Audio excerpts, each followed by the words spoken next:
क्या आप तैयार हैं एक ऐसी दुनिया के लिए जहां हर लफ्ज में जादू है, हर कहानी में राज है।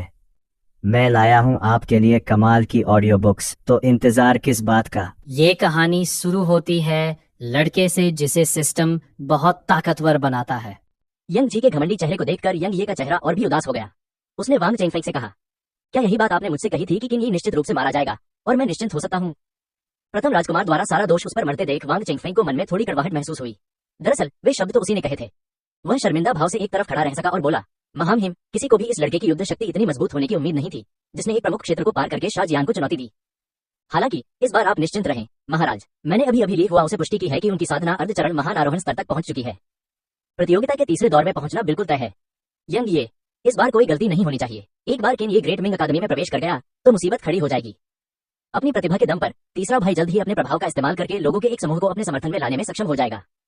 वांग चेंगफेंग इस सिद्धांत को भली भांति जानते थे और उन्होंने आश्वासन दिया, आप निश्चिंत रहें महाराज, इस बार चाहे कुछ भी हो जाए कोई दुर्घटना नहीं होगी।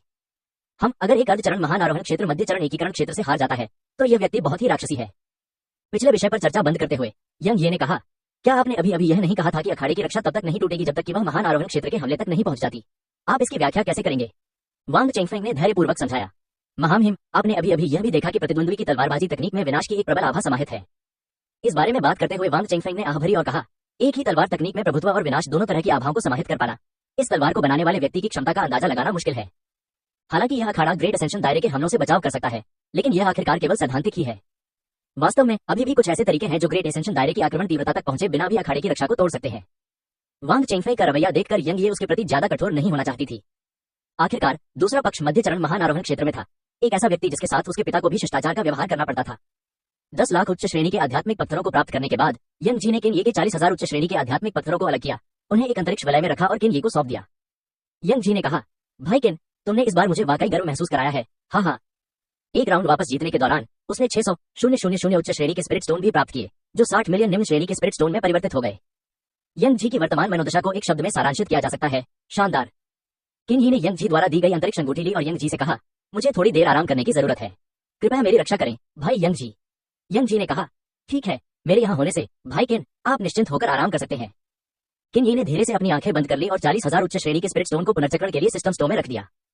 डिंग, आइटम का मूल्य गणना किया जा रहा है। डिंग, गणना पूरी हुई, कुल मूल्य 4,000 सिस्टम पॉइंट्स। किन ही ने बिना किसी झिझक के अपने सभी 4,000 सिस्टम पॉइंट्स को एट्रीब्यूट पॉइंट्स में बदल लिया, जो कुल मिलाकर 100 एट्रीब्यूट पॉइंट्स थे। सिस्टम स्टोर में किन ये को अन्य चीजों से न बदलने का कारण यह है कि उपचार की गोलियों के अलावा सिस्टम स्टोर में किन ये का कोई खास उपयोग नहीं है। अन्य चीजें जैसे कि दुकान में मौजूद कृपाण चलाने की तकनीकें, बाहरी दुनिया में ऐसे खजाने हो सकते हैं जिनके लिए हर कोई होड़ कर रहा हो, लेकिन किन ये की नजर में वे किलिंग लाइफ सेवर तकनीक से कहीं ज्यादा हीन है। अन्य साधना तकनीकों के लिए भी यही बात लागू होती है, जिनका किन ये पर बहुत कम प्रभाव पड़ता है। किसी ऐसी चीज के बदले में बहुत सारे सिस्टम पॉइंट खर्च करना उचित नहीं है जो आपकी युद्ध शक्ति में कोई खास सुधार नहीं करती है। अपने सभी 100 एट्रीब्यूट पॉइंट्स को जोड़कर उसने व्यक्तिगत जानकारी पैनल खोला। नाम, किन यी, वाइल्ड डिसोलेशन बॉडी इंटरमीडिएट, सभी विशेषताओं में 10% की वृद्धि हुई।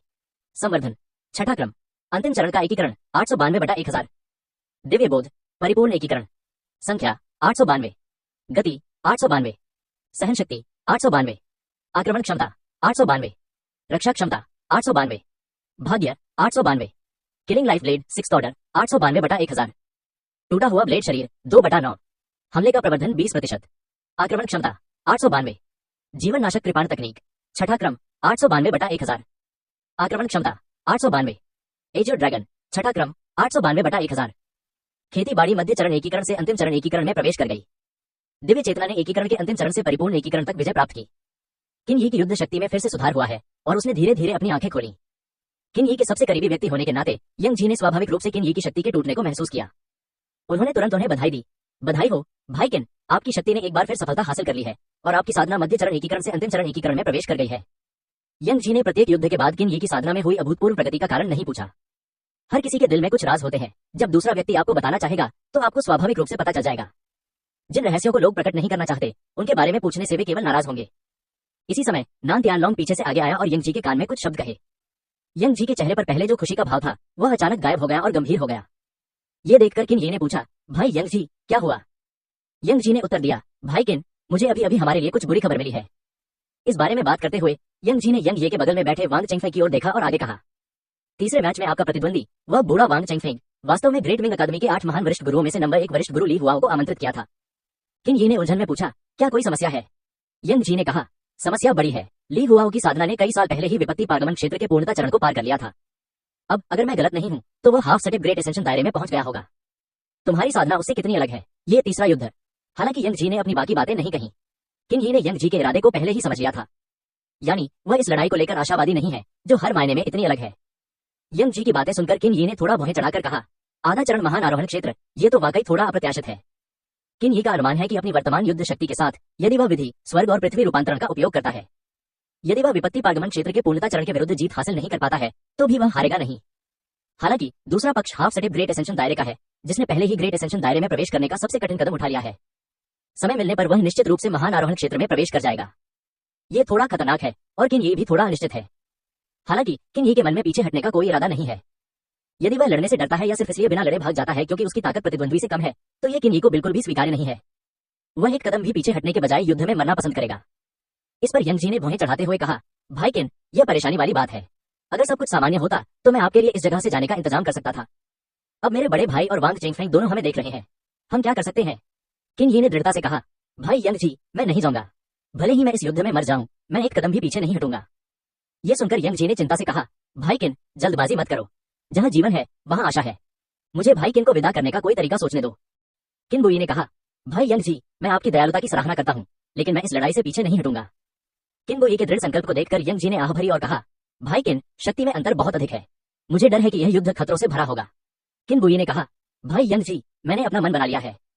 यंग जी ने आह भरी और बोलना बंद कर दिया। इसी समय एक रक्षक प्रथम राजकुमार यंग ये के पीछे दौड़कर आया। यंग ये ने पूछा, क्या सूचना भेज दी गई है? गार्ड ने उत्तर दिया, महामहिम, सूचना भेज दी गई है। यंग ये ने हाथ हिलाकर गार्ड को पीछे हटने का इशारा किया। रक्षक के पीछे हटने के बाद वांग चेंगफेंग ने संकोचपूर्वक पूछा, महामहिम, अभी अभी क्या हुआ था? यंग ये हंसते हुए बोली, जैसा कि डीन वांग ने सोचा था, मैंने ही तीसरे मैच में ली हुआओ की उपस्थिति के बारे में जानकारी यंग जी को लीक कर दी। यह मामला सुलझ गया है। अपने तीसरे भाई को पहले से बता देने से उसका अहंकार कम हो जाएगा। डीन वांग, मेरे तीसरे भाई के चेहरे पर चिंता का भाव तो देखो, यह वाकई बहुत संतोषजनक है। वांग चेंगफेंग ने यंग ये की निगाहों का पीछा किया और निश्चित रूप से उसने यंग जी को एक कुर्सी पर बैठे हुए गहरी सोच में डूबे हुए और चेहरे पर चिंता के भाव के साथ देखा। यंग ये ने आगे कहा, मेरे तीसरे भाई ने अभी अभी जिस शक्तिशाली सहायक को भर्ती किया था वह मरने वाला है। अगर मैं होता तो मैं बहुत चिंतित होता, लेकिन मेरे साथ ऐसा नहीं हुआ, इसलिए मैं अभी बहुत खुश महसूस कर रही हूँ। यंग ये की बातें सुनकर वांग चेंगफेंग ने मन ही मन बड़बड़ाया, तुम्हारे साथ ऐसा इसलिए नहीं हुआ क्योंकि मैंने सब कुछ रोक दिया था। मेरी ग्रेट मिंग अकादमी के 2 उच्च स्तरीय प्रशिक्षक दूसरे पक्ष के हाथों मारे गए। आपको बुरा नहीं लग रहा, लेकिन मुझे लग रहा है तीसरे युद्ध का समय शीघ्र ही आ गया। वांग चेंगफेंग अखाड़े में उतरे और बोले, अगले चुनौती देने वाले किन बुई का स्वागत कीजिए। किन बुई के मैदान में खड़े होने के बाद वांग चेंगफेंग ने जारी रखा, तीसरे मैच के लिए ग्रेट मिंग अकादमी के उच्च स्तरीय प्रशिक्षक ली हुआओ का स्वागत करें। वांग चेंगफेंग के बोलते ही लाल रंग का चोला पहने एक व्यक्ति, जिसकी भौहें और बाल भी लाल थे, नीचे से बाहर आया। उस व्यक्ति ने हल्के से अपने पैर की उंगलियों को जमीन पर पटका और अखाड़े में उतर गया। उस आदमी को देखकर नीचे खड़े सभी शिक्षक और छात्र चुप हो गए और फिर सामूहिक रूप से खुशी से झूम उठे। ली हुआओ अकादमी के 8 शीर्ष स्तरीय प्रशिक्षकों में से एक है। प्रशिक्षक ली हुआओ की साधना कई साल पहले ही विपत्ति क्षेत्र की पूर्णता तक पहुंच चुकी थी। इतने वर्षों के बाद शायद उन्होंने वह कदम उठा ही लिया होगा। अफवाहों के अनुसार प्रशिक्षक ली हुआओ ने एक बार महाविद्या की पूर्णता के चरण में रहते हुए युद्ध के मैदान में महान किन राजवंश के एक गंभीर रूप से घायल महाआरोहण क्षेत्र के विशेषज्ञ को मार डाला था। मुझे आश्चर्य है कि यह सच है या झूठ। इस बात के सच होने की 80 या 90% संभावना है। वर्षों से महान किन राजवंश के प्रशिक्षक ली हुआओ पर रखा गया इनाम कई मिलियन उच्च श्रेणी के स्पिरिट स्टोन तक पहुंच गया है। मुझे उम्मीद नहीं थी कि तीसरे मैच में इंस्ट्रक्टर ली हुआओ को भेजा जाएगा। यह एक शानदार शो होने वाला है। सो वो और शाहजियान के विपरीत ली हुआ ने किन बुई के आने पर उसकी ओर देखा तक नहीं। उन्होंने वांग चेंगफेंग से सीधे कहा, डीन वांग, क्या प्रतियोगिता शुरू हो सकती है? मुझे साधना में वापस जाने की जल्दी है। उसके शब्दों में किन बुई के प्रति कोई सम्मान नहीं झलक रहा था, मानो किन बुई को मारना खाने पीने जितना ही आसान हो। वांग चेंगफेंग ने ली हुआओ की बातों पर बेबसी भरी मुस्कान दिखाई। ली हुआ इतने सालों से एकांत में था, उसने अभी अभी उसे एक संदेश भेजा था कि वह बाहर आए और किन बुई को मार डाले। ली हुआ ने भी वांग चेंगफेंग को काफी सम्मान दिया और बिना कुछ कहे उसके पास आ गया। तीसरा मैच अब आधिकारिक तौर पर शुरू होता है। वांग चेंगफेंग ने सीधे घोषणा की। जैसे ही वांग चेंगफेंग ने घोषणा की, किन बुई ने सबसे शक्तिशाली आक्रमण शुरू करने में नेतृत्व किया। 8-9 रहस्यमय कलाएं, विधि, स्वर्ग और पृथ्वी। किन बुई का शरीर पल भर में 100 झांग के आकार में बढ़ गया और उसके हाथ में मौजूद हथियारा ब्लेड भी दर्जनों झांग के आकार में बदल गया। ली हुआओ की आंखें हैरानी से सिकुड़ गईं। महान दिव्य शक्ति। मंच के नीचे अभी अभी पहुंचे वांग चेंगफेंग और यंग ये लगभग एक ही समय पर खड़े हो गए और एक स्वर में बोले, उसके पास इतनी महान दिव्य शक्ति कैसे हो सकती है? यंग ये ने 100 झांग लंबे किन बुई की ओर देखा और कहा, किंवदंतियों में प्राचीन आदिम युग में भी बहुत कम लोग ऐसे थे जो विधि, स्वर्ग और पृथ्वी की महान दिव्य शक्ति का उपयोग कर सकते थे। वास्तव में उसके पास इतनी भयानक विरासत प्राप्त करने का ऐसा अवसर है। ऐसे में उसके शरीर पर दिखाई देने वाली भयानक कृपाण तकनीक की भी व्याख्या की जा सकती है। बस अगर इतनी भयानक विरासत वाला कोई व्यक्ति यहाँ मर जाता है तो मुझे डर है कि अंतहीन मुसीबतें आएंगी। यंग ये के चेहरे पर झिझक देखकर वांग चेंगफेंग ने मना लिया। महाम हिम, चूंकि हमने पहले ही उन्हें नाराज कर दिया है तो क्यों न हम पूरी तरह से कार्रवाई करें।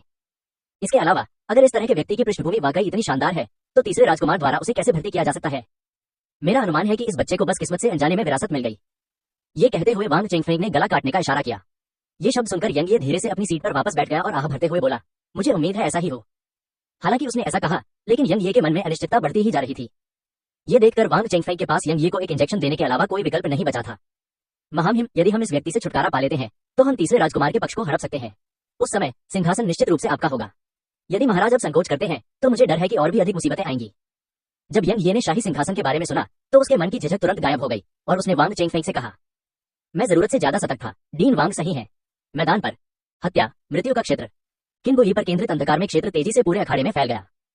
हत्या, संहार। अखाड़े में रक्तचंद्र का उदय हुआ और उसने पूरे अखाड़े को ढक लिया।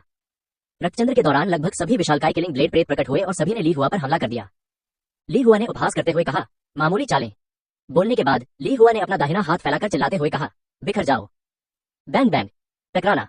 जैसे ही ली हुआ ने बोलना समाप्त किया, रक्तचंद्र के भीतर मौजूद किलिंग ब्लेड के प्रेत तुरंत ही ढह गए। कितना शक्तिशाली, किनबुई ने मन ही मन सोचा। हत्या, आत्माओं का विखंडन। चेतना के सागर में व्याप्त दिव्य बोध और अंधकार में क्षेत्र में मृत्यु की आभा किलिंग ब्लेड में समाहित हो गई। दर्जनों झाग आकार के किलिंग ब्लेड हथेली के आकार के हो गए, आधे काले और आधे सुनहरे रंग के, और ली हुआ पर हमला कर दिया। दिव्य चेतना का हमला बुरा नहीं था, लेकिन दुर्भाग्य से हमारे लोगों के बीच की दूरी बहुत अधिक है। अगर हम एक ही दायरे में होते तो इस कदम से मुझे बहुत परेशानी होती, लेकिन अभी तो यह बस ठीक ठाक है, ली हुआ ने टिप्पणी की। जब किलिंग ब्लेड ली हुआ उसे लगभग 10 झांग की दूरी पर था तो ली हुआ की आकृति पल भर में गायब हो गई। जब वह दोबारा प्रकट हुआ तो वह पहले से ही किलिंग ब्लेड के सामने था और 2 उंगलियों से किलिंग ब्लेड को पकड़े हुए था। ली हुआ के हाथ में घातक तलवार हिल नहीं पा रही थी। ली हुआ ने घातक तलवार को कसकर पकड़ा और किनबुई पर निशाना साधते हुए उसे हल्के से तीर की तरह फेंक दिया। भूश। ली हुआ देखने में तो उदासीन लग रहा था, लेकिन किलिंग ब्लेड इतनी तेजी से वापस आया कि किनबुई बिल्कुल भी प्रतिक्रिया नहीं कर सका। चे। जब घातक तलवार किनबुई के दिल से 1 इंच दूर थी तभी वह उसके शरीर में घुस गई। बूम। किनबुई के शरीर में एक तेज आवाज गूंज उठी। किनबुई के 100 झांग लंबे शरीर पर लगभग 3 या 4 झांग आकार का एक रक्षेद दिखाई दिया जो उसके शरीर को भेदता हुआ निकल गया। किनबुई ने हाथ बढ़ाकर हत्या की तलवार वापस बुला ली। उसके हाथ में किलिंग ब्लेड वापस दर्जनों झांग के आकार में परिवर्तित हो गया। अपने शरीर पर लगी गंभीर चोटों को देखकर किनबुई चिल्लाया, हत्या, विनाश, अमरवध। जीवन और मृत्यु की तलवार से गुनगुनाने की आवाजें निकल रही थी। Zheng Zheng Zheng. Life and death blade का शरीर एकदम काला पड़ गया और उससे तीव्र हत्या का इरादा निकलने लगा। ब्लेड के मध्य में हल्का सा खून जैसा लाल रंग दिखाई दिया। किनबुई ने तुरंत 2 वार किए और तलवार की रोशनी की 2 किरणें प्रकट हुई। एक प्रकाश की किरण आधी बनी हुई और आधी अविकसित थी। दूसरी ब्लेड लाइट घोर काली थी जिससे एक अत्यंत प्रभावशाली आभा निकल रही थी। 2 तेज धारदार रोशनी ने ली हुआ पर निशाना साधा और तेजी से उस पर हमला कर दिया। रास्ते में 2 प्रकाश की किरणें 2 ड्रैगन की तरह आपस में लिपट गईं और एक होने लगी। लगभग तुरंत ही दोनों ब्लेड लाइटें मिलकर एक ऐसी ब्लेड लाइट बन गई जो घोर काली थी और उसमें खून जैसे लाल रंग की हल्की सी झलक थी। ली हुआ का चेहरा थोड़ा गंभीर हो गया और उसने अपना दाहिना हाथ फिर से बढ़ाते हुए कहा, झूठ हो सूरज को ढकते हुए। आकाश में भयंकर आग से जलता हुआ एक विशाल ताड़ का पेड़ दिखाई दिया। हथेली ने काले रंग के ब्लेड को पकड़ लिया और ली हुआ पर हल्के से हमला किया। जज जज। ताड़ के पेड़ के बीच से सफेद धुएं के गुच्छे निकले। ली हुआ ने थोड़ा सा भौहें चढ़ाते हुए अपनी फैली हुई हथेली से थोड़ा सा बल लगाते हुए धीरे से चिल्लाया, चकनाचूर हो जाओ। टकराना। पहले अजय मानी जाने वाली काली तलवार की रोशनी इस क्षण तुरंत चकनाचूर हो गई। काली तलवार की रोशनी बिखरने के बाद जलती हुई हथेली से एक चकाचौंध भरी रोशनी उठी। विनाश की शक्ति और अग्निमय हथेली एक दूसरे से लड़ने लगे। ली हुआ ने आश्चर्य से कहा, कितनी शक्तिशाली शक्ति है। अगर तुम्हारी साधना का स्तर इतना कमजोर न होता कि तुम इस शक्ति की पूरी क्षमता का उपयोग न कर पाते तो मुझे डर है कि मैं भी इससे पराजित हो जाता। ली हुआओ द्वारा विनाश और अमर निष्पादन की संयुक्त तकनीक की खुलेआम प्रशंसा सुनकर किनबुई के दिल में कोई खुशी नहीं हुई। विरोधी द्वारा उसके सबसे शक्तिशाली हमले को इतनी आसानी से रोक देना ही मुसीबत का संकेत था। वह उग्र हथेली अभी भी विनाश की शक्ति के खिलाफ लड़ रही थी। यह देखकर ली हुआओ अचानक जोर से चिल्लाया, मेरे लिए आग बुझा दो। अग्निमय हथेली की शक्ति में अत्यधिक वृद्धि हुई और कुछ ही सांसों में विनाश की शक्ति पूरी तरह से समाप्त हो गई। ली हुआ, यह चाल बुरी नहीं है। अगर तुम और ताकतवर होते तो यह और भी दिलचस्प होता। ली हुआ ने ऊपरी तौर पर तो सहज भाव से कहा, लेकिन असल में उसका हाथ चुपचाप उसकी आस्तीन में छिपा हुआ था। उसकी हथेली थोड़ी कांप रही थी और उसकी हथेली के बीचों बीच अंगूठे के आकार का एक छेद लगातार खून से लथपथ था। ली हुआ ने अपनी दैवीय चेतना का उपयोग करके रक्तस्राव को रोक दिया, जिससे खून उसकी आस्तीन से बाहर गिरने से बच गया। प्रथम रैंक वाले प्रशिक्षक ली हुआ उसे यही उम्मीद थी। जैसे ही उन्होंने कोई चाल चली, उन्होंने प्रतिद्वंदी के सबसे शक्तिशाली हमले को रोक दिया। वह किनबुई भी कम नहीं है। मिश्रित स्तर की साधना शक्ति के साथ इतनी युद्ध शक्ति का प्रदर्शन करना 1000 वर्षों में सचमुच दुर्लभ है। दोनों ही अद्भुत प्रतिभा के धनी हैं। अगर आज उनमें से किसी एक को मरना पड़े तो मैं किनबुई को चुनूंगा। मैं भी किनबुई को चुनता हूँ। उसने हमारी महान मिंग अकादमी के 2 वरिष्ठ प्रशिक्षकों की लगातार हत्या की है। उसकी क्रूरता सचमुच शैतानी है। हे, ये तो एक हास्यास्पद बयान है। डीन वांग ने जब नियम घोषित किए थे तब से ही उनका इरादा किनबुई को जीवित छोड़ने का नहीं था। क्या ऐसा हो सकता है कि आपको केवल उसे मारने की अनुमति हो लेकिन उसे पलटवार करने की अनुमति न हो? यह देखकर कि किनबुई का हमला विफल होने के बाद भी वह काफी देर तक नहीं हिला, ली हुआ ने निराशा से कहा, अफसोस, ऐसा लगता है कि यही तुम्हारा सबसे शक्तिशाली दांव था। मुझे लगा था कि आप मुझे थोड़ी उम्मीद देंगे, लेकिन अब ऐसा लगता है कि मैं बहुत निराश हूँ। लड़के, चूंकि तुम्हारे पास कोई नई तरकीब नहीं है, तो अब हमला करने की मेरी बारी है। झूठ हो सूरज को ढकते हुए किनबुई के ऊपर भयंकर लपटों से जलता हुआ एक और ताड़ का पेड़ प्रकट हुआ और उसकी ओर तेजी से गिरा। जीवन और मृत्यु, विनाश, अमर मृत्युदंड। जरा भी लापरवाही न बरतते हुए किनबुई ने एक बार फिर विनाश और अमर निष्पादन की संयुक्त तकनीक का इस्तेमाल किया। Zheng Zheng Zheng. जीवन और मृत्यु की तलवार का ब्लेड थोड़ा सा कांप उठा और उससे भनभनाहट की आवाजें निकलने लगी। ठंडी रोशनी उत्सर्जित करने वाला ब्लेड देखते ही देखते घोर अंधेरा हो गया। ब्लेड पर हल्का सा मोहक लाल रंग दिखाई दिया। किनबुई ने जीवन और मृत्यु की तलवार को पकड़े हुए पलक झपकते ही दो तेज धारें निकाल दी। विनाश की शक्ति से परिपूर्ण वह प्रकाशमान तलवार अर्धनिर्मित और अर्धनिर्मित थी। अमर निष्पादन की शक्ति का प्रतिनिधित्व करने वाली ब्लेड की रोशनी घोर काली थी। दो प्रकाश की लपटें हवा में एक दूसरे का पीछा करती हुई एक में विलीन हो गईं और आकाश में मौजूद अग्निमय ताड़ के पेड़ की ओर तेजी से बढ़ी। क्लैंग। ब्लेड की हल्की सी टक्कर हथेली से हुई, जिससे धातु के टकराने जैसी आवाज आई। हम वही चालें दोबारा मत चलना, ली हुआ उन्हें ताना मारा। मेरे लिए थोड़ा आराम करो। ली हुआ की तेज चीख के साथ उग्र हथेली ने एक विनाशकारी शक्ति की तरह तलवार की रोशनी को चकनाचूर कर दिया और सीधे नीचे किनबुई की ओर बढ़ गई। जीवन और मृत्यु नरसंहार। युद्ध की गति बहुत तेज थी। हड़बड़ी में किनबुई के पास जीवन और मृत्यु की तलवार को अपने सामने बचाव के लिए उठाने के अलावा कोई चारा नहीं था। क्लैंग। टकराना। अग्निमय हथेली जीवन और मृत्यु की तलवार से टकराई और जीवन और मृत्यु की तलवार से एक जबरदस्त शक्ति उत्पन्न हुई। जीवन और मृत्यु की तलवार से उत्पन्न बल किनबुई के शरीर में प्रवाहित होकर उसके पैरों तक पहुंच गया। युद्ध शुरू होने के बाद पहली बार किनबुई के पैरों के नीचे अखाड़े में दरारें दिखाई देने लगी। दरार दरार। अधिकाधिक दरारें दिखाई देने लगी और किनबुई की पिंडलियां पूरी तरह से अखाड़े में डूब गईं। जीवन और मृत्यु की तलवार पकड़े हुए हाथ की नसें फूल गई थीं। टकराना। इतनी भीषण चोट को सहन न कर पाने के कारण उसकी बांह की रक्तवाहिकाएं फट गईं और किनबुई का शरीर खून से लाल हो गया। टकराना। किनबुई ने दांत पीसते हुए उस भयंकर प्रहार का सामना किया। उसके घुटनों से क्रीक क्रीक की आवाज आई। ली हुआ ने अपनी हथेली को देखा, जो मूल रूप से ठीक हो चुकी थी, लेकिन उस पर दो सफेद निशान रह गए थे और उसका चेहरा थोड़ा उदास था। खुद को संभालने के लिए संघर्ष कर रहे किनबुई को दोबारा देखते हुए उसके चेहरे पर उदासी का रंग और गहरा गया। लाई हुआ गोल्डन क्रो यांग एक्सट्रीम। ली हुआ के पीछे से 3 पैरों वाले सुनहरे कौवे का एक धुंधला सा साया धीरे धीरे उठा। ली हुआ के शरीर में मौजूद आध्यात्मिक ऊर्जा लगातार गोल्डन क्रो फैंटम में प्रवाहित होती रही और गोल्डन क्रो फैंटम धीरे धीरे ठोस रूप धारण कर लिया। जाना। जब गोल्डन क्रो का प्रेत पूरी तरह से ठोस रूप ले चुका था, तब ली हुआ ने किनबुई की ओर इशारा किया। चहचहाहट टिल्डर। सुनहरे कौवे को संकेत मिल गया और उसने अपने मुंह से एक तीखी चीख निकाली। उसने अपने पंख फैलाए और किनबुई पर हमला कर दिया। किनबुई ने उस उग्र हथेली से लड़ने के लिए अपनी पूरी ताकत लगा दी थी। इस समय उसके पास गोल्डन क्रो से लड़ने के लिए कोई अतिरिक्त शक्ति नहीं थी। तभी जियाओ किंग की आवाज किनबुई के कानों तक पहुंची। गुरुजी, मुझे बाहर आने दीजिए और मैं आपके लिए यह घातक वार झेल लूंगी। किनबुई के जीवन से जुड़ी एक पालतू वस्तु होने के नाते शियाओ किंग को स्वाभाविक रूप से किनबुई की वर्तमान स्थिति का जल्द से जल्द एहसास हो गया। ये सुनकर किनबुई के दिल में गर्माहट सी दौड़ गई। शियाओ किंग का स्तर तो उसके जैसा ही था, लेकिन उसका शरीर उससे कहीं कम शक्तिशाली था। अगर शियाओ किंग को ये चोट लगती तो इस बात की बहुत अधिक संभावना थी कि शियाओ किंग की मृत्यु हो जाएगी। किनबुई शियाओ किंग की बलि देकर जीवित रहने का मौका पाने के लिए कुछ भी नहीं कर सकता था। गुरुजी, मुझे जल्दी से बाहर निकालिए। जियाओ किंग की चिंतित आवाज फिर से सुनाई दी। किनबुई ने अपने होठों के कोने पर एक कड़वी मुस्कान दिखाई और कहा, शियाओ किंग, चिंता मत करो, तुम्हारे गुरु की मृत्यु नहीं होगी। जब दोनों बात कर रहे थे, तभी गोल्डन क्रो का हमला किनबुई के सामने पहुंच चुका था। चहचहाहट। सुनहरे कौवे ने अपना एक पंजा बढ़ाया और किनबुई के पेट से मांस का एक टुकड़ा बेरहमी से फाड़ डाला। चहचहाहट टिल्डर।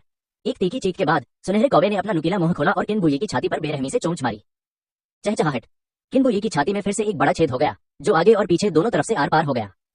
सुनहरे कौवे ने अपने पंख फैलाए और उसके पंखों के परों से ठंडी रोशनी निकली, जो किनबुई के शरीर पर चीरती हुई गुजरी। चहचहाहट चहचहाहट चहचहाहट। किनबुई का पूरा ऊपरी शरीर पल भर में खून से लथपथ हो गया। टकराना।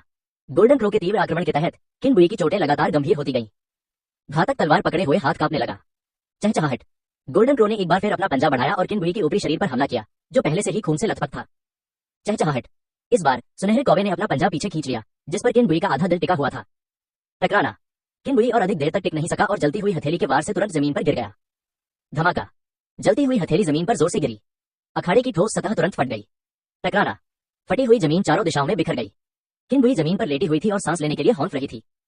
उसने अपने शरीर को नियंत्रित करने के लिए अपनी दैवीय बुद्धि का प्रयोग किया और खड़े होने की कोशिश की, लेकिन अपनी गंभीर चोटों के कारण यह सरल क्रिया भी उसके लिए कठिन थी। स्वर्ग और पृथ्वी का नियम स्वतः ही समाप्त हो गया और किनबुई का शरीर सौ झांक से अपने सामान्य आकार में वापस आ गया। क्लैंग। किलिंग ब्लेड किनबुई के सामने जमीन में गड़ा हुआ था। उसने संघर्ष करते हुए हाथ बढ़ाकर आसानी से पहुंच के भीतर मौजूद किलिंग ब्लेड को पकड़ने की कोशिश की। सुनहरे कौवे ने भी अपना आकार किनबुई के आकार के बराबर कर लिया, अपनी नुकीली चोंच खोली और किनबुई के फैले हुए हाथ पर चोंच मारी। चहचहाहट। किनबुई के हाथ की हथेली में सोयाबीन के आकार का एक खून का छेद हो गया था। किनबुई के माथे से सोयाबीन के आकार की पसीने की बूंदें गिर रही थीं। किनबुई ने दांत पीस लिए और चिल्लाई नहीं। सुनहरे कौवे के हमले के बावजूद फैला हुआ हाथ नहीं रुका। अंततः उसका हाथ थोड़ी दूरी तय करके किलिंग ब्लेड को कसकर पकड़ लिया। किनबुई को लगा कि ये कुछ सेकंड एक सदी जितने लंबे थे। सुनहरे कौवे ने अपने पंख फैलाए और ठंडी रोशनी बिखेरते हुए वे पंख एक बार फिर किनबुई पर आकर गिरे। टकराना। किनबुई का शरीर बुरी तरह से हवा में उछल गया। हवा में कई बार घुमा और अंत में एक टूटे हुए बोरे की तरह जमीन पर जा गिरा। खांसी। किनबुई के मुंह से ताजा खून अनियंत्रित रूप से बह रहा था। किनबुई को बेहद गंभीर चोटें आई थीं। उनके दिल का आधा हिस्सा खराब हो गया था। उसका पेट पूरी तरह से चीर दिया गया था और उसकी आंतें स्पष्ट रूप से दिखाई दे रही थीं। उसकी छाती में 2 गहरे घाव थे जिनसे लगातार खून बह रहा था। किनबुई ने अपनी जीभ काट ली, बलपूर्वक अपने शरीर को सहारा दिया और लड़खड़ाते हुए अपने पैरों पर खड़ा हो गया। टकराना। सुनहरे कौवे के पंखों ने एक बार फिर किनबुई पर प्रहार किया। किनबुई एक बार फिर बुरी तरह जमीन पर गिर पड़ी। दूर से गोल्डन क्रो को नियंत्रित कर रहा ली हुआ मानो चूहे से खेल रहा हो, उसे किनबुई को मारने की कोई जल्दी नहीं थी। अखाड़े के नीचे से यह दृश्य देखकर यंग जी की आंखें लाल हो गईं। उसने यंग ये और वांग चेंगफेंग से कहा, हम यह मैच हार स्वीकार करते हैं। वांग चेंगफेंग ने बिना सोचे समझे ही इनकार कर दिया, मैं असहमत हूँ। यंग जी ने यंग ये की ओर देखा, जिसने हिचकिचाने का नाटक करते हुए कहा, मैं भी असहमत हूँ। हाँ। यंग ये को चिढ़ाते देख यंग जी की आंखों में क्रोध की एक झलक दिखाई दी, लेकिन वह तुरंत गायब हो गई। उसने कहा, भाई, मैं आपसे 200 मिलियन निम्न श्रेणी के आध्यात्मिक पत्थरों का आदान प्रदान करने को तैयार हूँ। कृपया दया दिखाएं और भाई किन को जीवित रहने दें। इससे पहले कि यंग ये कुछ बोल पाता, वांग चेंगफेंग ने व्यंग्यपूर्वक कहा, 200 मिलियन निम्न श्रेणी के आध्यात्मिक पत्थर, कितनी उदारता। इस बेटे ने मेरी महान मिंग अकादमी के 2 वरिष्ठ प्रशिक्षकों की एक के बाद एक हत्या कर दी। उस समय उसने दया क्यों नहीं दिखाई। महामहिम, मेरी राय में अगर हम इस बेटे को नहीं मारते हैं तो हमारी नफरत को शांत करना पर्याप्त नहीं होगा। यंग ये ने हाथ फैलाकर असहाय होने का नाटक किया और कहा, तीसरे भाई, देखिए, मैं सचमुच आपकी मदद करना चाहता हूँ, लेकिन दुर्भाग्य से इस लड़के ने जनता का गुस्सा मोल ले लिया है। अफसोस, मैं आपकी मदद नहीं कर सकता। कृपया मुझे दोष न दें, तीसरे भाई। यंग जी, 400 मिलियन निम्न श्रेणी के आध्यात्मिक पत्थर। यंग ये के चेहरे पर हैरानी के भाव थे और उसने कहा, तीसरे भाई, क्या आप सचमुच इस व्यक्ति को इतना महत्व देते हैं? अगर तुम ये 400 मिलियन निम्न श्रेणी के आत्मा पत्थर निकाल दोगे तो मुझसे लड़ने के लिए तुम्हारे पास क्या बचेगा? यंग ये अब थोड़ा ललचा रहा था, यह विचार करते हुए कि क्या किनबुई को जाने दिया जाए और यंग जी द्वारा वादा किए गए 400 मिलियन निम्न श्रेणी के स्पिरिट स्टोन प्राप्त किए जाए। यंग ये को लगभग यकीन था कि एक बार यंग जी इन 400 मिलियन निम्न श्रेणी के आध्यात्मिक पत्थरों को खो देगा तो अल्पावधि में उसे अनिवार्य रूप से नकदी की कमी का सामना करना पड़ेगा। उस समय वह इस अवसर का लाभ उठाकर एक ही झटके में यंग जी की सेनाओं को भेज सकता था। यह देखकर कि यंग ये कुछ हद तक आकर्षित हो रहा था, वांग चेंगफेंग ने तुरंत अपनी आवाज उसे भेजी और कहा, महामहिम, तीसरे राजकुमार इस व्यक्ति को इतना महत्व देते हैं जो इस व्यक्ति को मारना अनिवार्य बना देता है। अगर हम इस अवसर को गवा देते हैं तो क्या हम बाघ को पहाड़ पर वापस जाने की अनुमति नहीं दे रहे होंगे? उस समय इसके परिणाम अंतहीन होंगे। ये सुनकर यंग ये ने किनबुई को जाने देने का विचार तुरंत त्याग दिया और यंग जी से कहा, तीसरे भाई, अगर मैं मान भी जाऊं तो डीन वांग नहीं मानेंगे। किनबुई ने 2 वरिष्ठ प्रशिक्षकों की हत्या कर दी। कहावत है ना, खून का बदला खून से ही चुकाना पड़ता है, इसलिए यह उचित ही है कि आज उसकी मृत्यु यही हो। यंग जी ने यंग ये की ओर देखा, जो शुरू में कुछ हद तक प्रलोभित था, लेकिन कुछ ही पलों में उसका रवैया दृढ़ हो गया और वह किनबुई को जान से मारने के लिए दृढ़ हो गया। केवल एक मूर्ख ही यह नहीं जानता होगा कि इसके पीछे वांग चेंगफेंग का हाथ था। यंग जी ने वांग चेंगफेंग की ओर देखा और ठंडे लहजे में कहा, डीन वांग, क्या बढ़िया तरीके हैं। वांग चेंगफेंग ने मुस्कुराते हुए यंग जी की ओर देखा और कहा, तीसरे राजकुमार, आप मेरी चापलूसी कर रहे हैं। यंग जी ने अंतिम प्रयास किया और यंग ये से कहा, भाई, क्या 600 मिलियन निम्न श्रेणी के स्पिरिट स्टोन से भाई किन की जान खरीदी जा सकती है? 600 मिलियन निम्न श्रेणी के आध्यात्मिक पत्थरों का भार यंग जी की सहन करने की क्षमता से कहीं अधिक था। अगर उसने सचमुच ये 600 मिलियन निम्न श्रेणी के आध्यात्मिक पत्थर निकाले होते तो यंग जी को इसे जुटाने के लिए अपनी सारी संपत्ति बेचनी पड़ती, जो कि किनबुई को बचाने के लिए यंग जी के दृढ़ संकल्प को दर्शाता है। हालांकि यंग ये ने अपना मन बना लिया था, यंग जी की कीमत जितनी अधिक होगी किनबुई उसके लिए उतना ही महत्वपूर्ण होगा। वह उसे कैसे जाने दे सकता था? यंग ये ने अपने इरादों को छिपाना बंद कर दिया और सीधे रोशनदान खोलकर खुलकर बोला, तीसरे भाई, मैं आपसे साफ साफ कह दूं, इस व्यक्ति को आज ही मरना होगा। यंग जी, आप। जब उसे लगा कि अब पलटने की कोई गुंजाइश नहीं है तो यंग जी कुर्सी पर गिर पड़ा और बुदबुदाया, भाई किन, यह मेरी अक्षमता है कि मैं आपको बचा नहीं सका। अखाड़े में किनबुई को बार बार गिरते और फिर उठते देखना यंग जी के दिल में असहनीय पीड़ा और बढ़ गई। उसने अपना सिर घुमाया और अखाड़े की ओर देखना बंद कर दिया, आंखें बंद कर ली और अंतिम परिणाम आने का इंतजार करने लगा। खांसी। किनबुई के मुंह के कोने से लगातार ताजा खून बह रहा था। उसके पूरे शरीर पर लगे घावों से लगातार खून बह रहा था, मानो इस पर कोई खर्च ही न हो रहा हो। किनबुई का दिमाग धीरे धीरे धुंधला होता चला गया। केवल यही विचार शेष रह गया था कि गिरने के बाद सहज रूप से उठ खड़ा होना है। प्रतिद्वंद्वी के रूप में ली हुआ मन ही मन किनबुई की दृढ़ इच्छाशक्ति की प्रशंसा किए बिना नहीं रह सका। अगर कोई और होता तो वह अब तक लड़ने का साहस खो चुका होता। यहाँ तक कि इस बात की भी प्रबल संभावना थी कि उनकी इच्छाशक्ति के टूटने के कारण उनकी मृत्यु हो जाएगी। किसी ने ध्यान नहीं दिया कि किनबुई, जिसका दिमाग धीरे धीरे धुंधला होता जा रहा था, उसकी आंखों की पुतलियां बाहर की ओर फैलकर उसकी आंखों के सफेद हिस्से को ढक रही थीं। जिन पुतलियों को काला होना चाहिए था वे अब खून की तरह लाल हो गई थीं। उसकी रक्तमयी लाल पुतलियों की गहराई में लाल पोशाक पहने एक अत्यंत सुंदर महिला की छवि प्रतिबिंबित हो रही थी, जो खून के सागर में खड़ी थी। ली हुआ ने किनबुई पर एक नजर डाली, जो खड़े होने पर भी लड़खड़ा रही थी। फिर उसने अपना सिर घुमाकर अखाड़े के नीचे वांग चेंगफेंग की ओर देखा। ली हुआ के होंठ हल्के से हिले और उसकी आवाज वांग चेंगफेंग के कानों तक पहुंची, डीन वांग, आपने मुझे इस बच्चे को प्रताड़ित करने के लिए कहा था। अब मुझे लगता है कि उसे उसके रास्ते पर भेजने का समय आ गया है। किसे पता था कि वांग चेंगफेंग नीचे मजे से देख रहा था। ली हुआ की बात सुनकर उसने झट से कहा, जल्दी मत करो, जल्दी मत करो, उसे थोड़ी देर और तड़पाओ, नहीं तो मेरे दिल में भरी नफरत को शांत करना मुश्किल हो जाएगा।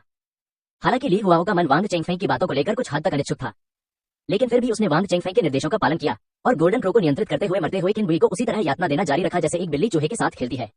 टकराना। किनबुई एक बार फिर हवा में उछलकर जमीन पर जा गिरी। जिनवू, जो मानो इत्मीनान से टहल रहा हो, किन बुई के पास पहुंचा, जो खुद को सहारा देने के लिए बेताब होकर किलिंग ब्लेड का इस्तेमाल कर रहा था। अपने पंख फैलाकर उसने किन बुई को एक बार फिर उड़ाने की तैयारी की। अचानक किन बुई को अपने हाथ में मौजूद किलिंग ब्लेड से गर्माहट का एक तेज प्रवाह महसूस हुआ। वह घातक तलवार मानो उसके खून से जुड़ी हुई महसूस हो रही थी, और इस क्षण वह सचमुच तलवार के साथ एक होने की अवस्था में पहुंच गया था। लाल आंखों की पुतलियों में लाल कमल की छवि तेजी से स्पष्ट होती जा रही थी, जो रक्त सागर की गहराई से नंगे पैर बाहर आ रहा था। किन बुई ने अपने कान में लाल कमल की ठंडी लेकिन थोड़ी कोमल आवाज सुनी, मुझे अपने शरीर का नियंत्रण सौंप दो, वरना हम दोनों मर जाएंगे। किन बुई ने अपने शरीर पर से नियंत्रण त्याग दिया, और लाल कमल ने तुरंत नियंत्रण ले लिया। ठीक उसी समय जिन्वो का हमला किन बुई के शरीर से सिर्फ 1 सेंटीमीटर दूर था। क्लैंग। किन बुई ने अपने होठों के कोने पर एक क्रूर और ठंडी मुस्कान प्रकट की। उसने घातक तलवार को कसकर पकड़ा और जिन्वो के हमलावर पंखों पर वार किया। चहचहाहट। किलिंग ब्लेड ने जिन्वो के पंखों पर प्रहार किया और बिना किसी प्रतिरोध के उन्हें काट डाला। चहचहाहट टिल्डर। एक पंख कट जाने के बाद जिन्वो ने एक भयानक चीख मारी। किन बुई ने अपना बायां हाथ आगे बढ़ाया और जिन्वो का गला पकड़ लिया। चीख अचानक बंद हो गई। अखाड़े में क्या चल रहा है? क्या चुनौती देने वाली किन बुई को पीट पीट कर मार डालने की नौबत नहीं आ गई थी? उसमें पलटवार करने की ताकत कैसे आ सकती है? कोई समझा सकता है कि आखिर हो क्या रहा है? मुझे लगता है कि यह मृत्यु से पहले ऊर्जा का अंतिम विस्फोट होगा। ऐसा कहा जाता है कि मरने से पहले लोगों के जीवन में ऐसा दौर आता है। क्या तुम्हारी आखिरी ऊर्जा इतनी शक्तिशाली है? उसके चारों ओर की आभा को देखो, यह पहले से बिल्कुल अलग है। रेड लोड्स को अपने शरीर का नियंत्रण सौंपने के बाद किन बुई की संपूर्ण बाहरी उपस्थिति में अभूतपूर्व परिवर्तन हुए। उसके शरीर के हर हिस्से से तीव्र लाल रंग की हत्या की मंशा उमड़ रही थी, जिसने किन बुई के घायल हिस्सों को ढक लिया था। उसके शरीर का सबसे गंभीर रूप से क्षतिग्रस्त हिस्सा उसका हृदय था, जिसका लगभग आधा हिस्सा युद्ध के दौरान जिन्वो द्वारा फाड़ दिया गया था। लाल रंग की घातक भावना ने हृदय क्षेत्र को घेर लिया, जिससे चोट को और अधिक बिगड़ने से रोका जा सका। उसके सीने में खून के जो 2 छेद थे, जो उसके शरीर को भेदते हुए निकले थे, उन्हें भी लाल रंग के घातक इरादे से भर दिया गया था। पेट का वह हिस्सा जहां आंतें स्पष्ट रूप से दिखाई दे रही थी, लाल रंग के घातक इरादे से ढका हुआ था। ऐसा लग रहा था मानो बाहर से लाल रंग का कवच लिपटा हुआ हो, जो पेट की चोटों को पूरी तरह से छिपा रहा हो। घायल क्षेत्रों से खून बहना बंद हो गया, और लगभग पलक झपकते ही किन बुई के शरीर पर लगे घावों को लाल घातक इरादे से ठीक कर दिया गया। अखाड़े में किन बुई में हुए बदलाव वास्तव में अप्रत्याशित और आश्चर्यजनक थे। अपने प्रतिद्वंदी में आए बदलावों को देखकर ली हुआओ, जिसके होठों पर हमेशा एक शांत मुस्कान रहती थी, उसकी मुस्कान गायब हो गई। उसकी आंखों में भय झलक रहा था, मानो उसने कोई चौंकाने वाली और भयावह चीज देख ली हो। स्टैंड से बड़ी दिलचस्पी से मैच देख रहे वांग चेंगफेंग ने किन बुई के नाम बदलने के बाद अपनी आंखें चौड़ी कर ली। उसके मुंह से घबराहट भरे स्वर निकले, असंभव, यह असंभव है। यंग ये का भाव इतना अतिरंजित नहीं था। उसने केवल यह अनुमान लगाया कि किन बुई अपनी शक्ति को अस्थायी रूप से बढ़ाने और उसे उजागर करने के लिए एक गुप्त तकनीक का उपयोग कर रहा था। यंग ये ने वांग चेंगफेंग से पूछा, डीन वांग, आपको क्या हुआ है? वांग चेंगफेंग ने यंग ये को नजरअंदाज कर दिया। उसकी आंखें भावहीन हो गईं और वह बुदबुदाया, असंभव, यह असंभव है। वांग चेंगफेंग को बार बार ये शब्द दोहराते हुए सुनकर यंग ये अधीर हो गया और उसने अपनी आवाज ऊंची कर दी। डीन वांग, क्या बात है? किस बात ने आपको इतना परेशान कर दिया है? वांग चेंगफेंग ने अंततः प्रतिक्रिया दी। उसकी आंखों में भय का एक अंश था। उसने मुश्किल से निगलते हुए सूखी आवाज में कहा, महामहिम, उनसे, किन बुई से मुझे अमर आभा का एक अंश महसूस हुआ। यह सुनकर यंग ये के चेहरे पर तुरंत ही दिलचस्प भाव आ गए। वह अच्छी तरह जानता था कि अमर होने का क्या अर्थ होता है। वह एक ऐसा अस्तित्व था जो एक ही विचार से पूरे महान मिंग राजवंश को नष्ट कर सकता था, और उसके साथ लापरवाही से पेश नहीं आया जा सकता था। काफी देर बाद यंग ये ने सावधानी से कहा, डीन वांग, क्या आपको यकीन है कि किन बुई पर जो है वह एक अमर व्यक्ति की आभा है? वांग चेंगफेंग ने मुश्किल से सिर हिलाया। जब मैंने महायान अवस्था को प्राप्त किया तो मैं विदेश यात्रा पर गया और संयोगवश 2 अमर योद्धाओं को लड़ते हुए देखा, और उस युद्ध के परिणाम स्वरूप मैं गंभीर रूप से घायल हो गया। मुझे पूरा यकीन है कि किन बुई पर जो प्रकट हुआ वह वास्तव में एक अमर व्यक्ति की आभा है।